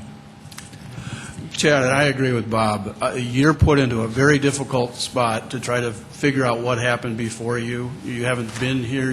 There's no notes to document this, but from a common sense standpoint, if you and I both know you wouldn't want a sidewalk back there after you've developed it, you've made it attractive. Frankly, I think you're wasting your time to meet with them. I don't think you have any support. Even if you get them to agree, which probably you're going to have to bring a big bulldozer with you, they might be that upset with you. But the issue is there's sidewalks across the street. They have very limited backyards. They've got development that's very attractive. It makes no sense to put sidewalks there. I will not meet with them then. Thank you. That's right. Go ahead. Please. Aren't we like just opening Pandora's box here? We start not allowing sidewalks here and there, and we've mandated another. Going place. forward, we got a different plan that will be signed off on. It's not going to be like what we got now. There'll be signs that we'll be doing it. We've worked through that.